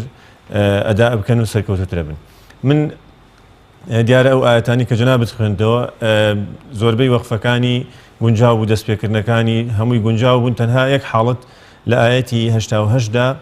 لا تمدن عينيك إلى ما متعنا به أزواجا گونجاوتر وابوو لەسەر منهم بۆ ئێستاتا چونکە ئەو منهم ئەو جار و مەجرور متعلقی ئەزواجەنە و ناکرێت لەسەر مەجرور و دەست پێ بکەیتەوە بەبێ جارڕەکەواتە وەستانەکەت لەسەر ئەزواجا بوو گونجاو نەبوو مناسب نەبوو و دەست پێکردنەوەکەش لەسەر مابوو دیارە ئیلا ما متعناواتە لە ئیلاکەوە دەست پێکردایەوە باشتر بوو یا هەر لە سەرەتای ئاەتەکەەوە دەست پێکردایەوە هەرو تێبینیم هەیە لەسەر جەنابەت خی گەورە موفقەکە و سەرکەوتن ئینشاءڵڵا بتوانی زیاتر خزمەت قورئان. خۆش کاک دکتۆر کاک شەحسێن. دەستخۆشیمان بۆ کاکە یونس ئیبراهیم محەممەد لە پایتەختی هەرێمی کوردستان شاری هەولێر خی گەورە موفق و سەربەرستان کە ئینشاءڵڵا و ئەو ڕێگا دوورەی کە بڕیوتانە ئینشاءڵڵا خی گەورە بە عیبادەت بۆتان قبوڵ کات. کاکە یونس بە ئیبتیدا غەیر مەئلوف دەستی پێ کرد. ابتداء غير مألوف واتا أبوايا تلاوكي من بتمام مصري أداب كات بس تلاوكي برد وبو عراقي وبمقامي نهاوند سبيك العراقية كشمانية ابتداء غير مألوف يشبكا كيشانية بهرشي مقام دسبيك بس لمصرية شرطة ببيات دسبيك وببيات كوتايب بينهم بنهاوند دسبيك بلام لك فكانوا عنها معرضين النشازكي صوتي دروز طبعا هي هلاكيو أويا خواهي قولة موفقين كا لفما أغنى عنهم داخلي الرصد بو وكو حركيك توزيك رصدي إخوان دعاي قيشت أو آياتي وإن الساعة لآتية مثلا وإن الساعة لآتية أبي هم مراعاتها أكف كي كذلك أبي هم مراعاتی ئەوەش بکەی کە بە نەغمەوە دەرچێ یعنی نەڵێ وإن الساعة لآتية وەک نەشازی لێیە لە ڕووی تەجویدیەوە احتیمالە تەواو بەس لە ڕووی نەغەمیەوە تەواو نییە هاتە لێرەوە داخلی نەهاوەند بوو بەڵام پێشەوەی بچێتە نەهاوەند لە فەصفحی الصفحة الجميل سەبای خوێند چووە سەبا سەبا ویستی منسووری بخوێنێ نەچوو بە منسووری مەقامێکی عێراقیە دوایی لە ئین ربك هو الخلاق العليم نەهاوەندی خوێن هەتا گەیشتە ئاەتی ژمارە 93 لەوێەوە بەیاتی خوێن بەیاتێکی مختلط بە ئیبراهیمی و بە غەریبون عەرەب ئەمانە فەرعی بەیاتن لە عێراقیە تۆزێک نزیک بووە لە لامی دوایی هاتەوە بۆچی هاتەوە لە فەصدع بما تؤمر وأعرض عن المشركين داخلی ڕست بوویەوە دوایی الذين يجعلون مع الله إلها آخر شو بۆ سێگا ويتر ئاوا تەواوی کرد تا کۆتایەکەی خی گەورە موفقیان کە ئینشاء الله سەرکەوتوو بنیش بەس لە تێکەڵکردنی ئەو هەموو مەقاماتە پێ دوایە کاگیون سەر نەهاوەندی زۆر خوێن نەبوو ناوەند بخوێنێ چونکە ئێمە وتمان مادام نەسەکەت زۆرە نەسەکی 14 سەتریت پێەیە ئەم نەسە ئەتوانی تەصنیفیکەی بە مەقامات مثلەن ئەگەر بە عێراقی بخوێنی یا بە هەر هینێک بخوێنی دوو دێڕی مثلەن دێڕونیوێکی دانێ بۆ ئەوی بۆ نمونە با زۆر کاتەکە نەگرین بۆ نمونەوەی کە بە میسری خوێنێ أعوذ بالله من الشيطان الرجيم ولقد كذب أصحاب الحجر المرسلين هەیە بەمەوە ناوەستێ ئەوێ بەیاتێکی تەوەسوتیش بخوێنێ هەر یەکسەر بەمە قوفرینەکە وآتيناهم آياتنا فكانوا عنها معرضين ئەلێراتوە ئەنە قفریکە بەیاتی تەوەسوت دوایی مەقامەکانی تر بە دوایە کابێنێ و ئەوشمان لەبیر نەچێ ئێمە ئەوەمان باس کرد لە قۆناغی پێشووتر وتمان تەصنیفی ئاەت هەرچەند وەکو مەقام دایە ڕێژی ئەبێ ئاگاتیش لەوە بێ کە هەندێک ئاەت هەیە مەسەلەن باسی عەذابەکە باسی جۆرێک لە سزای خوای پەروەردگارەکە بۆ سەر ئەو گەلانە یان باسی مردنەکە باسی قیامەتەکە ئەمە بە مەقامی سەبا بخوێنرێ باشتر چکە ئاەتەکە حوزنە نەهاوەند بۆ ئەو ئاەتانی باسی لێخۆشبوون و لێبوردەیی خواکە بۆ بەندەکانی باسی باشتەکە بە نەهاوەند بخوێنێر و مەقامەکانی توش تەصنیف بکرێ بە گوێرەینەکانی دەستخۆشێن دەچینە لای بەڕێز کاک دکتۆر ئیسماعیل حەسەن دادۆری یاساکانی جوان خوێندە قورئان بەڵێ بسم الله الرحمن الرحيم رب اشرح لي صدري ويسر لي امري واحلل عقدة من لساني يفقهوا قولي وای گەورە موفق و سەربەرز و سەفراز کاکان سەوتێکی جەهوری و ماشاءالله خۆشت هەیە بەڵام گرنگە بتوانی ئەو سەوتە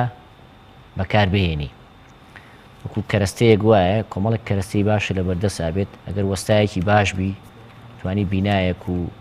چۆنەڵی شوێنێکی باشی لێ دروست بکەیت یاخود زۆر جار پێویستەکە ئامێرێک ئەچیزەیەکی لێ دروست بکەیت مەبەست لێرایە چییە یعنی کە تۆ سەوتت باشە ئەداءت باشە و سەوتت جەهوریە لە سەوتی تۆیە ئاواز و مەقامێکی خۆش هەیە ئەبێ بتوانی وەکو خۆی بەکاری بێنی بەو شێوازەی کە لەگەڵ سەوتە ئاگورجێت شەرت نییە تۆ مەقسە بە نمونە تێ وەکو نسرێکە بخوێنی لەوە سەوتی تۆ زیاتر بەرەو ئەوەی بگەرە وەکو ئەو شێواز و ئاوازە عێراقی بخوێنی خۆشتر بێت بەڕاستی بەدەست بە ئەحکامی تەجویدەوە ئەگەر هەر بەڕیز دەست پێ بکەین بۆی جەنابیشت چاو لەسەر مصحەفەکە بێ لە ئاەتی 80 دەست پێکەین وەلەقەد کەذەبە پیتی ذال ئەگەر ئاگادار نەبی لەگەڵ پیتی دالە تێکەڵ ئەبێ بەم شێوازە وەلەقەد کەذەبە هەست پێکرد ئەگەر زمان نێنیتە دەرەوە و ئەبێ ئاگادار بیت لە پیتی دالە بەشێکی سەری زمانین لە دیوی ناوەوە لە ئوسولی ثەنایە لە پووکەکە بە هیچ شێوازە لە کاتی پیتی ذالە نابێت زمانت بەشداری بکە لەگەڵ دیوی ناوەیە بەس سەری زمان ئەدا لە سەری دوودانەکەی پێشە وەلەقەد کەذەبە بۆی لەگەڵ پیتی دالە تێکەڵ نەبێ یەکێکتر لەو تێبینانی کە زۆر دووبارە بۆیەوە تەسهیلی حرفی هەمزەیە بەنمونە وآتيناهم آياتنا هسه كر آيات نموت آياتنا وتم آياتنا ڕاستەکەی چۆنە بەم شێوازێ وآتەیناهم ئایاتینا نەک ها ئاگدار بە بەعام بە عموم لە زۆر شوێنە بنمونە فما ئەغنا ئەو هەمزەیە تەسهیلەکان ئەگەر ئاماژی پێبین لە شوێنی خۆیان كما أنزلنا بتايبتي أقل لبيش حرف مدي هاتبه وتمن حروف مدي كان حروف المد واللين سهولتك إنسان شون علي لكاتي وتني أنا نرميك ها تشبه عليه هنا جوار جريت يعني سهولتك جوار جريت بخم أبيت كاتي جزاين بدوها حرف يوكو همزة ديت أجر خد بو أمادة نكد بيجوا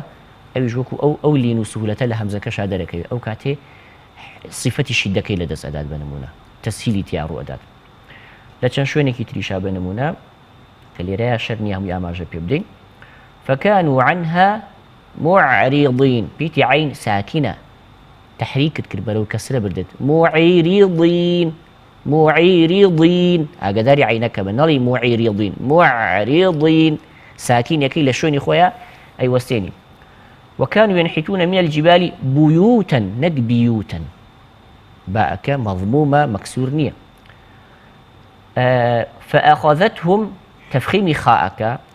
وأقدر بتاء ساكنك صفتي قلقلة والرجل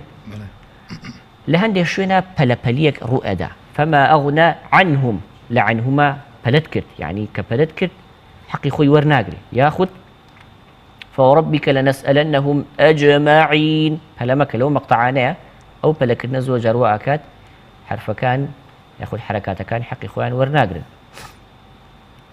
وما خلقنا بيتي خاءك مفخمة وما بينهما إلا بالحق ومد لبيا شوار حركة كبير نشي بعمت صفة التفخيم مكاني حرف كان أما جيبيناك والله ما قداري با ولقد آتيناك أو دال مقلقلة صفة قلقلكي باشا 7 من المثاني أو إدغامك رؤى دال بيا أبي أقداري هم دغمك بيد هم صفة غنكي المثاني بيائك مديك وتايهاتوا كبدت بكسرة يا أكنما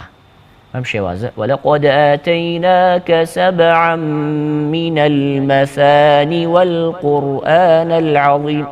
لازم مدري اشتري كم؟ لا مدي طبيعية تو بس كسرة كتخلون دو كسرين هناك يا أكد نخلون دو دواي جتواني جناب جويلة بليتوا إلى ما متعنا فلما كلام مقطعك به سيدي أو مدك باش أقداريبا ولا تحزن عليهم واخفض أقدي قد بين حائد وتو دواي كرد بخاء تيكالت كرد واخفض إلي هات أقداري أوبا أقداري بيتي جيم با أقد بيتي جيم صفتي جهركي لدز بدات وكو تشدر أتشد الذين جعلوا ودواي أوا جعل القرآن عيضين ضادك وكو ضاء نابع نطقي بكيت باش عزيزكم فاصدع بما تؤمر وأعرض بيتي عينك صفتي تفخيم نابع ورقري وبهماشي وبيتي راءكش مرققة وأعرضنا راء بريء أي خواني توا الذين يجعلون مع الله إلها آخر اكي كتلو حرفاني كقابلي أوي نطقي بينك ياخذ الضعيف وقابلي تياشوني بحرفها أقل أقدار نبي بمشي وازا أخواني توهم الذين يجعلون مع الله إلها آخر جلها أكبو أبي أقداري أو بي يقول تبيني أخير أنك يضيق بهما شو بيتي ضادك وكوضاء أكرا صدرك بيتي صاد حرفك مفخمة أقداري نبي وكسيني ليه باشا واعبد قلقلكي باشان حتى لكتاي آتك كتاي بينا حتى يأتيك اليقين في وزنك حتى كدريش كيتو مدك لحد خوي زياتر بو لبري زور جار قارئ كامل لكتاي آتك أنا وابا برامبر جيني كترو من توابم ويسيرك يلا شغله صحف إبراهيم وموسى أما مقبول نية أما زيادة كردنا يبرو لي لاش نابي بلي واعبد ربك حتى يأتيك اليقين أقداري أو مدى أم تبيني يعني إن شاء الله هربو جوان كدي قراءك جنابته وكو عايزم في صوتك خوش وأدائك جوان ديه ولا قال يا حكمة تجودية كانج مظبوط به اترى والله هاد نرخي تواو نابه خی گەورە سەربەز و سەرفراز. زۆر سپاس کاک دکتۆر ئیسماعیل. ئێوە بتە بۆ ئەگە قسێکی بفەرموو بۆ خۆم و بۆ بیسەران و بینەران ئەو تێبینیانە زۆر گرنگە بەڕاستی وادارم بینەرانی زۆر ئیسفادە لێ بکەن تەمام بە تاکید دڵنیاییەوە مەشاویش بێترە دەرناسی داوای لێ دەکەم سوچی ئێرە بەدەستە من و تونیە بەڵام ئەو تێبینیانە گرنگ بوو بەڕاستی یعنی احتیمالی ئەم لەکەم مامۆستای دەخینم 2 ساڵە دەست تەجوید دەخینم وەکو ئەو برای جوان تێنەگەیشتم ئاخوا خێری هەمووتان داتەوە ئینشاڵڵا پێ خۆشحاڵم. زۆر سپاس بۆ تۆ کاک یونس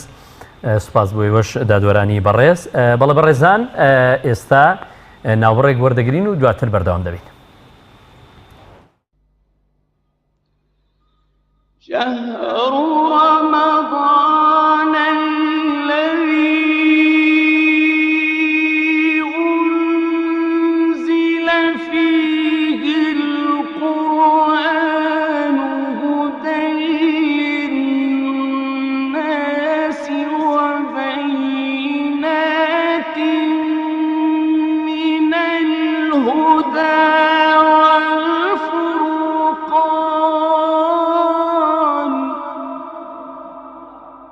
شهر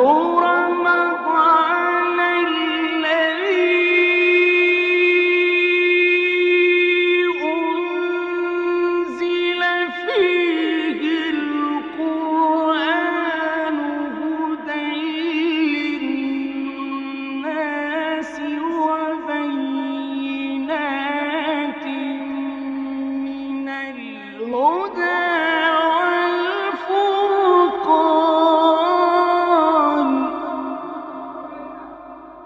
فمن شهد منكم الشهر فليصم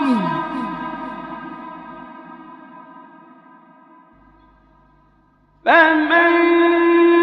شهد منكم الشهر فليصمه ومن أو على سفر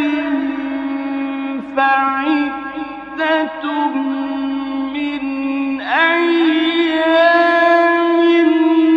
أخر فمن شهد منكم الشهر فليصمه ومن أو على سفر فعدة من أيام أخر.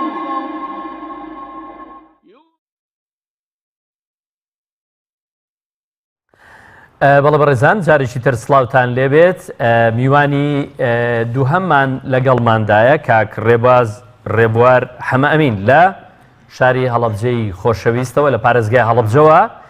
لەگەڵماندایە. کاک ڕێباز زۆر بەخێربێ و خۆشحاڵین کە بەڕێزە دەبڕۆ لەگەڵمانی.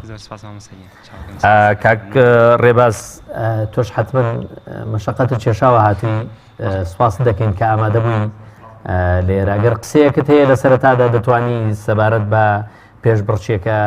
ئەوەی کە تا ئێستا بەشداری پێشبڕچەی ترت کردووە و لەکوێ لە بەرامبەر لیژنەی دادوەران دانیشتوی تۆ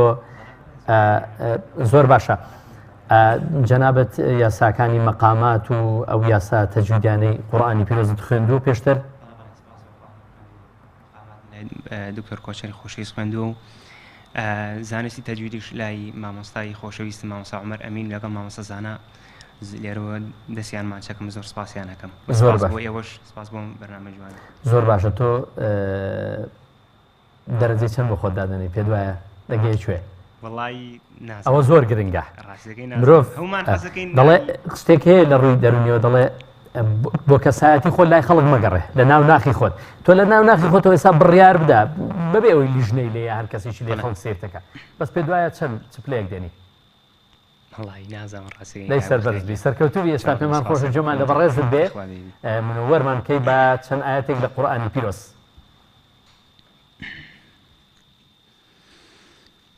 أعوذ بالله من الشيطان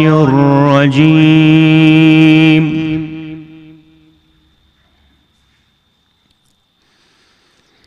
بسم الله الرحمن الرحيم.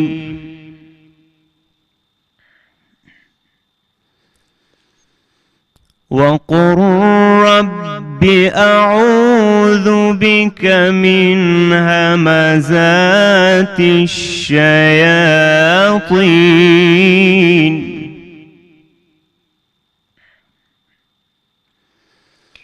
وأعوذ بك رب أن يحضرون.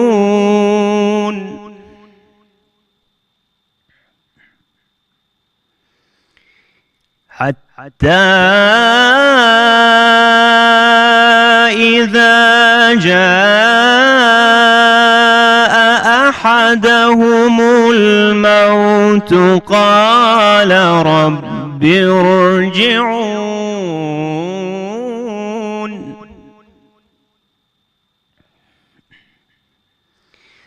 لعلي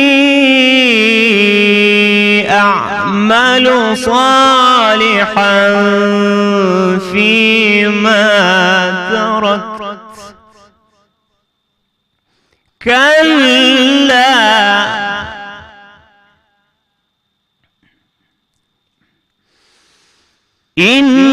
إنها كلمة هو قائلها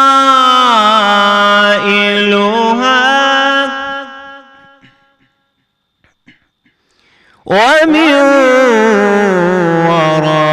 ورائهم برزخ إلى يوم يبعثون.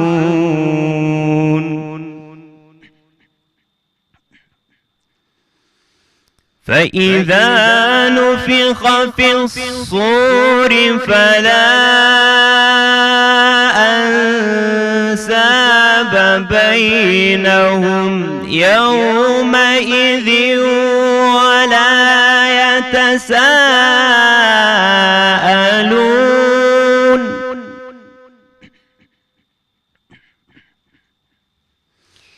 فمن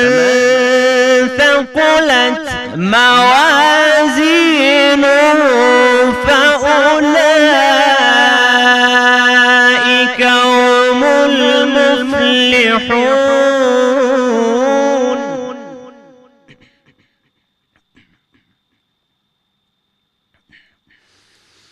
ومن خفت موازينه فأولئك الذين خسروا أنفسهم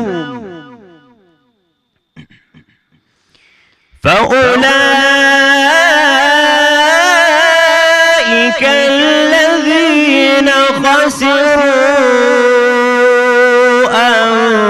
أنفسهم في جهنم خالدون. تلفح وجوههم النار وهم فيها كالحون.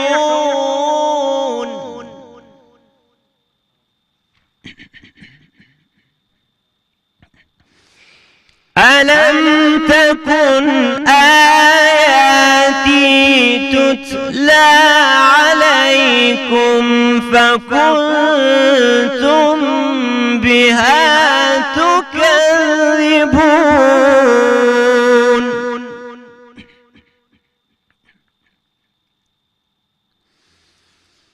قالوا ربنا غلبت علينا شقوتنا وكنا قوما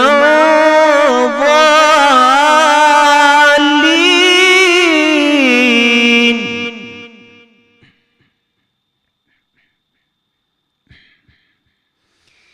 ربنا أخرجنا منها فإن عدنا فإنا ظالمون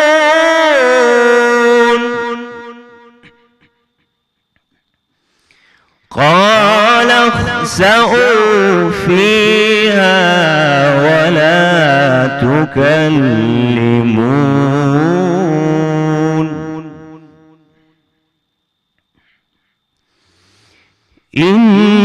إنه كان فريق من عبادي يقولون ربنا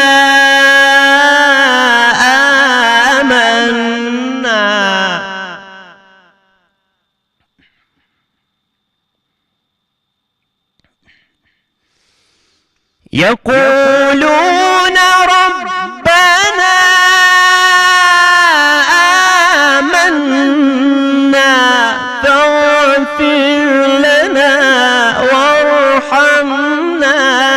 وأنت خير الراحمين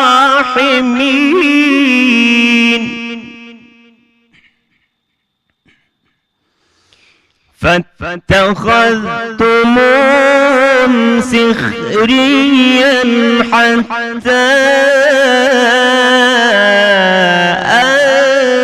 أنسوكم ذكري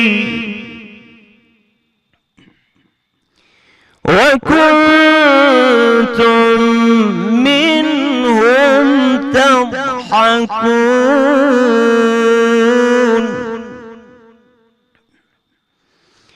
إني جزيتهم اليوم بما صبروا أنهم هم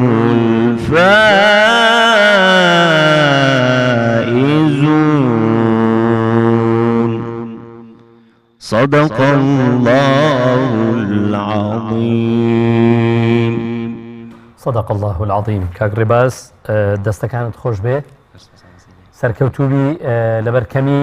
کاتەکە دەچینە لای لیژنەی بەڕێز ئەم جاریان ڕاستەخۆ لە لای دکتۆر ئیسماعیل حەسەنەوە دادوەری یاساکانی جوان خوێندنەوەی قورئان دەست پێ دەکەین بەس من پێم وایە زۆرێک لەو بەڕێزانەی کە بەشدارن لەگەڵمان یەکێک لەو ئیشکالیاتانەی کە هیانە پیتی گرفتی تێدایە بەردەوام بۆچی وایە نازانم خوي للراسية حرفك ضعيفة للزمان العربي أو حرفانشي كضعيف قابليتي وأن هي نمين زوجة بن بحركة بتايبتي بنمونا لكتب بسملة بخواني بلي بسم الله الرحمن الرحيم أقرأ قدار نبي شونها أكدر قال بسم الله الرحمن بسم الله ير ناله هير بسم الله الرحمن الرحيم لبرو أجزوجة دي قد ندي ورنبي توهستي بيناكي لەبەر ئەوە هەموو کەسێک بە طبیعەتی خۆی لە شوێنێکا ضعیفە کاتێک ئەزانێت لەو شوێنەدا لەو حرفەیە لەو کەلیمە لەو سیفەتەیە ضعیفە ئەبێ زیاتر تەرکیز بکات و ئەبێ زیاتر تەمرینی لەسەر بکات تا ئەو نقصانەی وەسە ئیفراتە تەفریتە لە دەربڕینی نوقی ئەو حرفە و حرەکەیە تا ئیگەێنێتەوە حەدی خۆی حەدە وەسەتەکەی خۆی ئەو وەسەتیەتی کە پێویستە لا إفراط ولا تفريط فيه لحد خوي شلجريت كت هلا درجة لحد خوي أنا ملك هاتك بكاك دكتور بالله دست خوش بك جوابي بسالك جنات ده بالنسبة كاك الريبازة وبعام كاك الريبازة بيتو يكشد بزاني بخاوي إخواني تلاقي مع مصاخ عنده التأكيد من زمان يغنى كان يعمل بيه وتويت زمان يغنيتو لم شواز إخوان نوايا زمان كان دريجة بيتو كاتي كتب خاوي إخواني زماني أم غني كليل دريجة كيتو أولنيا كلام مع مصاخ إخواني وتا كنت لا مع مصاخ بهم شواز القرآن إخواني باشا ليرا بخاوي إخواني وزماني غنى كان دريجة بيتو بعموم أقداري زماني غنى كان با إتآ إدغام إخفاء نون ميم نون ميم مشددة هر حالتك لو حالت أنا بأقداري بي وقل ربي أعوذ بك من همزات الشياطين وزور جار خاويك بقرآن كتو ديار بواي لي أكردي چی بکەیت لە پیتی واوە لە ضەمەکانە باشت لێو کۆ ناکردەوە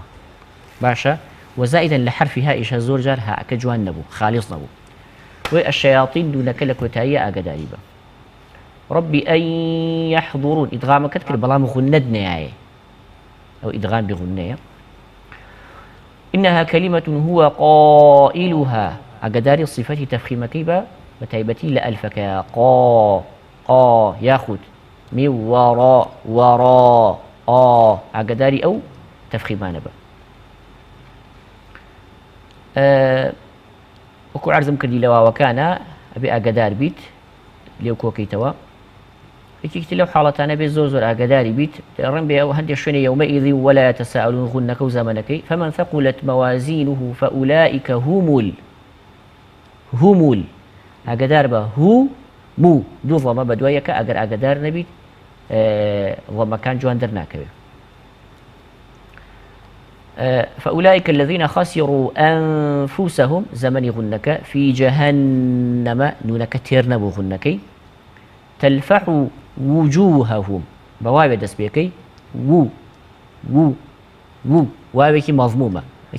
لو حالتاني كالزماني عربية قرسن واوي مضموم ياء مكسور باشا بأقدار يعني بيت ألم تكن آياتي تتلى عليكم فكنتم بها زمن غنكي قالوا تفخيمكي ربنا غلبت غلبت أقداري تفخيم مكان با قوما ضالين بيتي ضادك توزي مخرجكي صاف نبو أقداري با وتفخيمك شي لقليا ربنا أخرجنا منها وكاك باختيار عرزي كردين منها أقداري نبي الله يلا أخرجنا منا وكم مناي ليت أقداري ها أكبا فإن زمن يقولنا كثير بيت إنه كان فريق من عبادي يعني هلا نسي لك دوباره بوتوا هسه كم موضوعك أويا أبي جناب لقلوا كبخاوي إخواني أقدار بالزمن يقولنا كان يجريج أبيتوا لكلمة ربنا بليكي بيو دياربو خير الراحمين فاتخذتموهم بيتي ذلك أقدار زمني وتنكيبا باشا من توزي وام جيوتي وبو فاتخذتموهم ميمة كجوان نبو كوتايكي هم فاتخذتموهم توزيك بوني نوني لي هاولا قليا بويا أقدار با يعني شرنيتو كمين باش بي لهم شوينكا باش بي لشوينكا خاويك أدقري غفلت أدقري يكسر هاليتي أكي لو حرفيا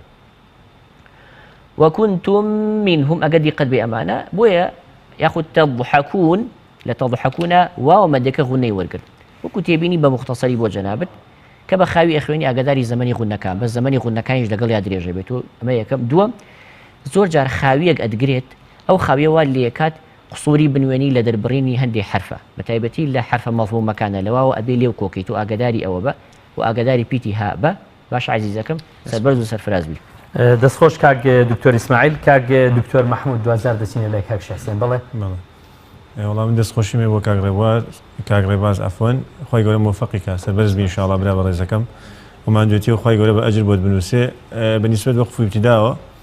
دەستخۆشیت لێ یەکەم ینی لە دوو ئاەتا کە دوور و درێژ بوون وەستانەکان کرد دیارە بەهۆی ناچاریوە جاریوە هەناسەت پێ نامێنێ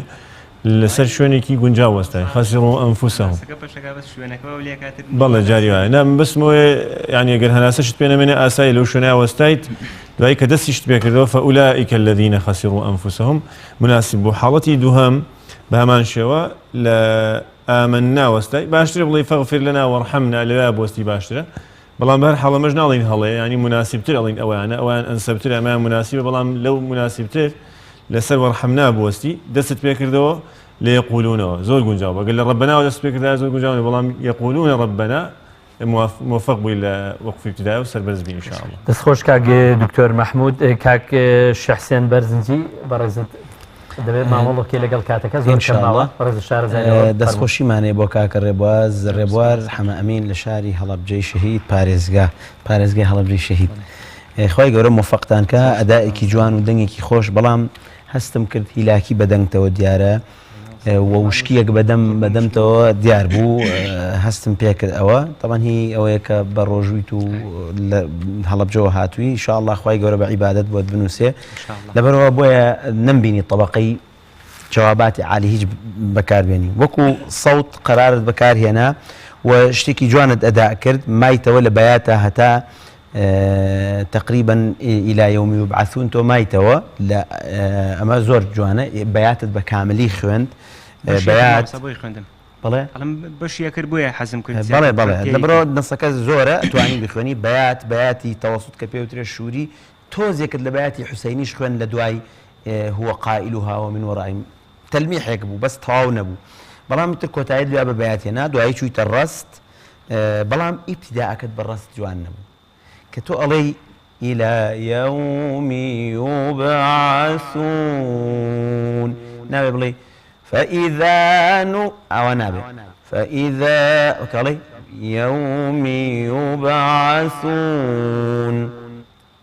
فإذا نفخ في الصور فلا يعني عينا بو الصوت بالروي داخل أبي هتا أونا توزيق استقرار ورقي يعني أبي بهمان تون دسبيكي كتورت إلى يوم يبعثون دوای بچیتە مەقامێکی تر نابێ بە طبقەیەکی بەرز دەست پێ بکەیت وردە ئەڕۆی ئەمە بە تەدەڕج داخڵەبی تقریبا لە وەکونا قەومەن ضالین تۆزێک هەستم کرد کە نەشازێک لە سەوتا هەیە دوای ئەوە کە بەیاتت خوێند چوویتە ڕاست و عەجەمت خوێند ئیشێکی باشت کرد و حیجازت خوێند بەیاتت خوێند چوویتەوە سەبا چوویتەوە عەجەم هاتیتەوە بۆ بەیات بەڵام یەک ملاحەزەم هەیە ئینی جەزەیتهم لەوێ نەشازت کرد ملاحەزەکەشم ئەلوایە کە وەستای لەسەر خەسیر و ئەنفوسەهم کاتێک ئەوەستی لەسەر ئەنفوسەهم چۆن واجبە لە تەجویدا میمەکە ئیظهار بکەی بە جوانی دەرکەوێ بێن نەغمەکەش ئیظهار بکەی مەثەلاً ئەڵێکی ومن خفت موازينه فأولئك الذين خسروا أنفسهم بس ما مصاب زانم ميمەکەم دەرخست بزانم میمەکەت دەرخست نەغمەکە دەرنەکەوت میمەکەت دەرخست بەڵام نەغمەکەت دەرنەخست خۆی گەورە موفقت کە ئینشاءالله پاداشی خێری باتەوە ئینشاءالله دەست خۆش بێ کاک شێخ حوسێن زۆر باشە سوپاس بۆ کاک ڕێباز لە کۆتاییدا ئاگاداریەکمان هەبوو بۆ هەموو ئەو بەشدار بۆ ئازیز و خۆشەویستانەی کە ئێمە ئاگاداریان دەکەینەوە پەیوەندیان پێوە دەکەین داوامانە لەو بەڕێزانە کاتێ پەیوەندیان پێوە دەکەین ئەگەر حاڵەتێکی زۆر زەرور نەبێ حاڵەتێک نەبێ کە ئیتر ناچار نەبن تکایە بە پابند بن بەوەی کە ئامادە بن لە ستۆدیۆ بۆ ئەوەی بەشدار بن لە پێش بڕچێکە من هیچم نەماوە پێم خۆش بوو لە کۆتاییدا کاک شێخ حوسێن ئەگەر جەنابەت شتێکمان پێشکەش بکەی و کۆتایی بە بەرنامەکە بێنین ئینشاءالله أعوذ بالله من الشيطان الرجيم بسم الله الرحمن الرحيم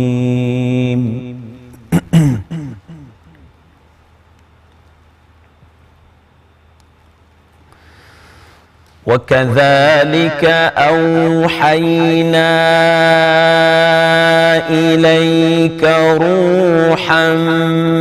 من أمرنا ما كنت تدري ما الكتاب ولا الإيمان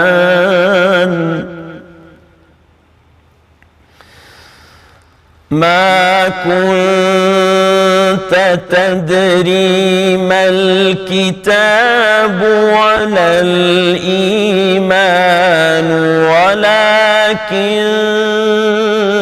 جعلناه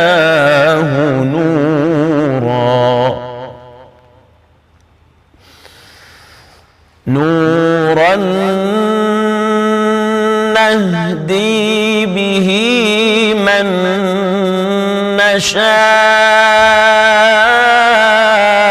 نشاء من عبادنا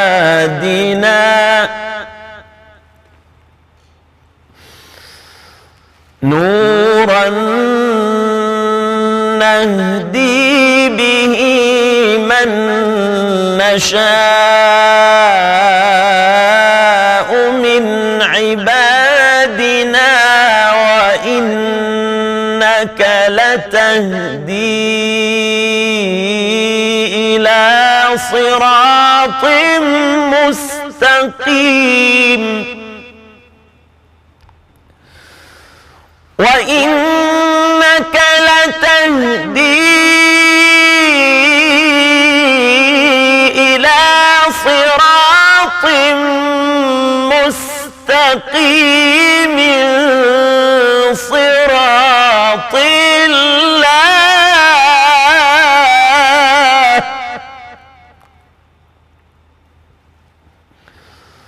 صراط الله الذي له ما في السماوات وما في الأرض ألا إلى الله تصير الأمور صدق الله العظيم ما شاء الله دەنگت خۆش بێ و سەربەرز بن و سوپاس بۆ ئامادەبوونی دادوەرانی بەڕێز و سوپاس بۆ هەردوو بەشداربووی بەڕێز کاک ڕێباز ڕێبوار حەمامی لە هەڵەبجەی شەهید و کاک یونس ئیبراهیم محەممەد لە شاری هەولێرەوە. سوپاس بۆ بینەران و بیسەرانی ئازیز و خۆشەویستیش. گوڵزاری ئەمڕۆی ڕەمەزان کۆتایی هات وەگەرنا گوڵزاری ڕەمەزان هێستا کراوەیە و هەمومان لە ناو بۆن و بەرامەکەی داین. سوپاس بۆ ئێوە بەخوای گەورەتان دەسپێرین. ڕۆژ و تاعاتی هەموو لای قبوڵ خواتان لەگەڵ.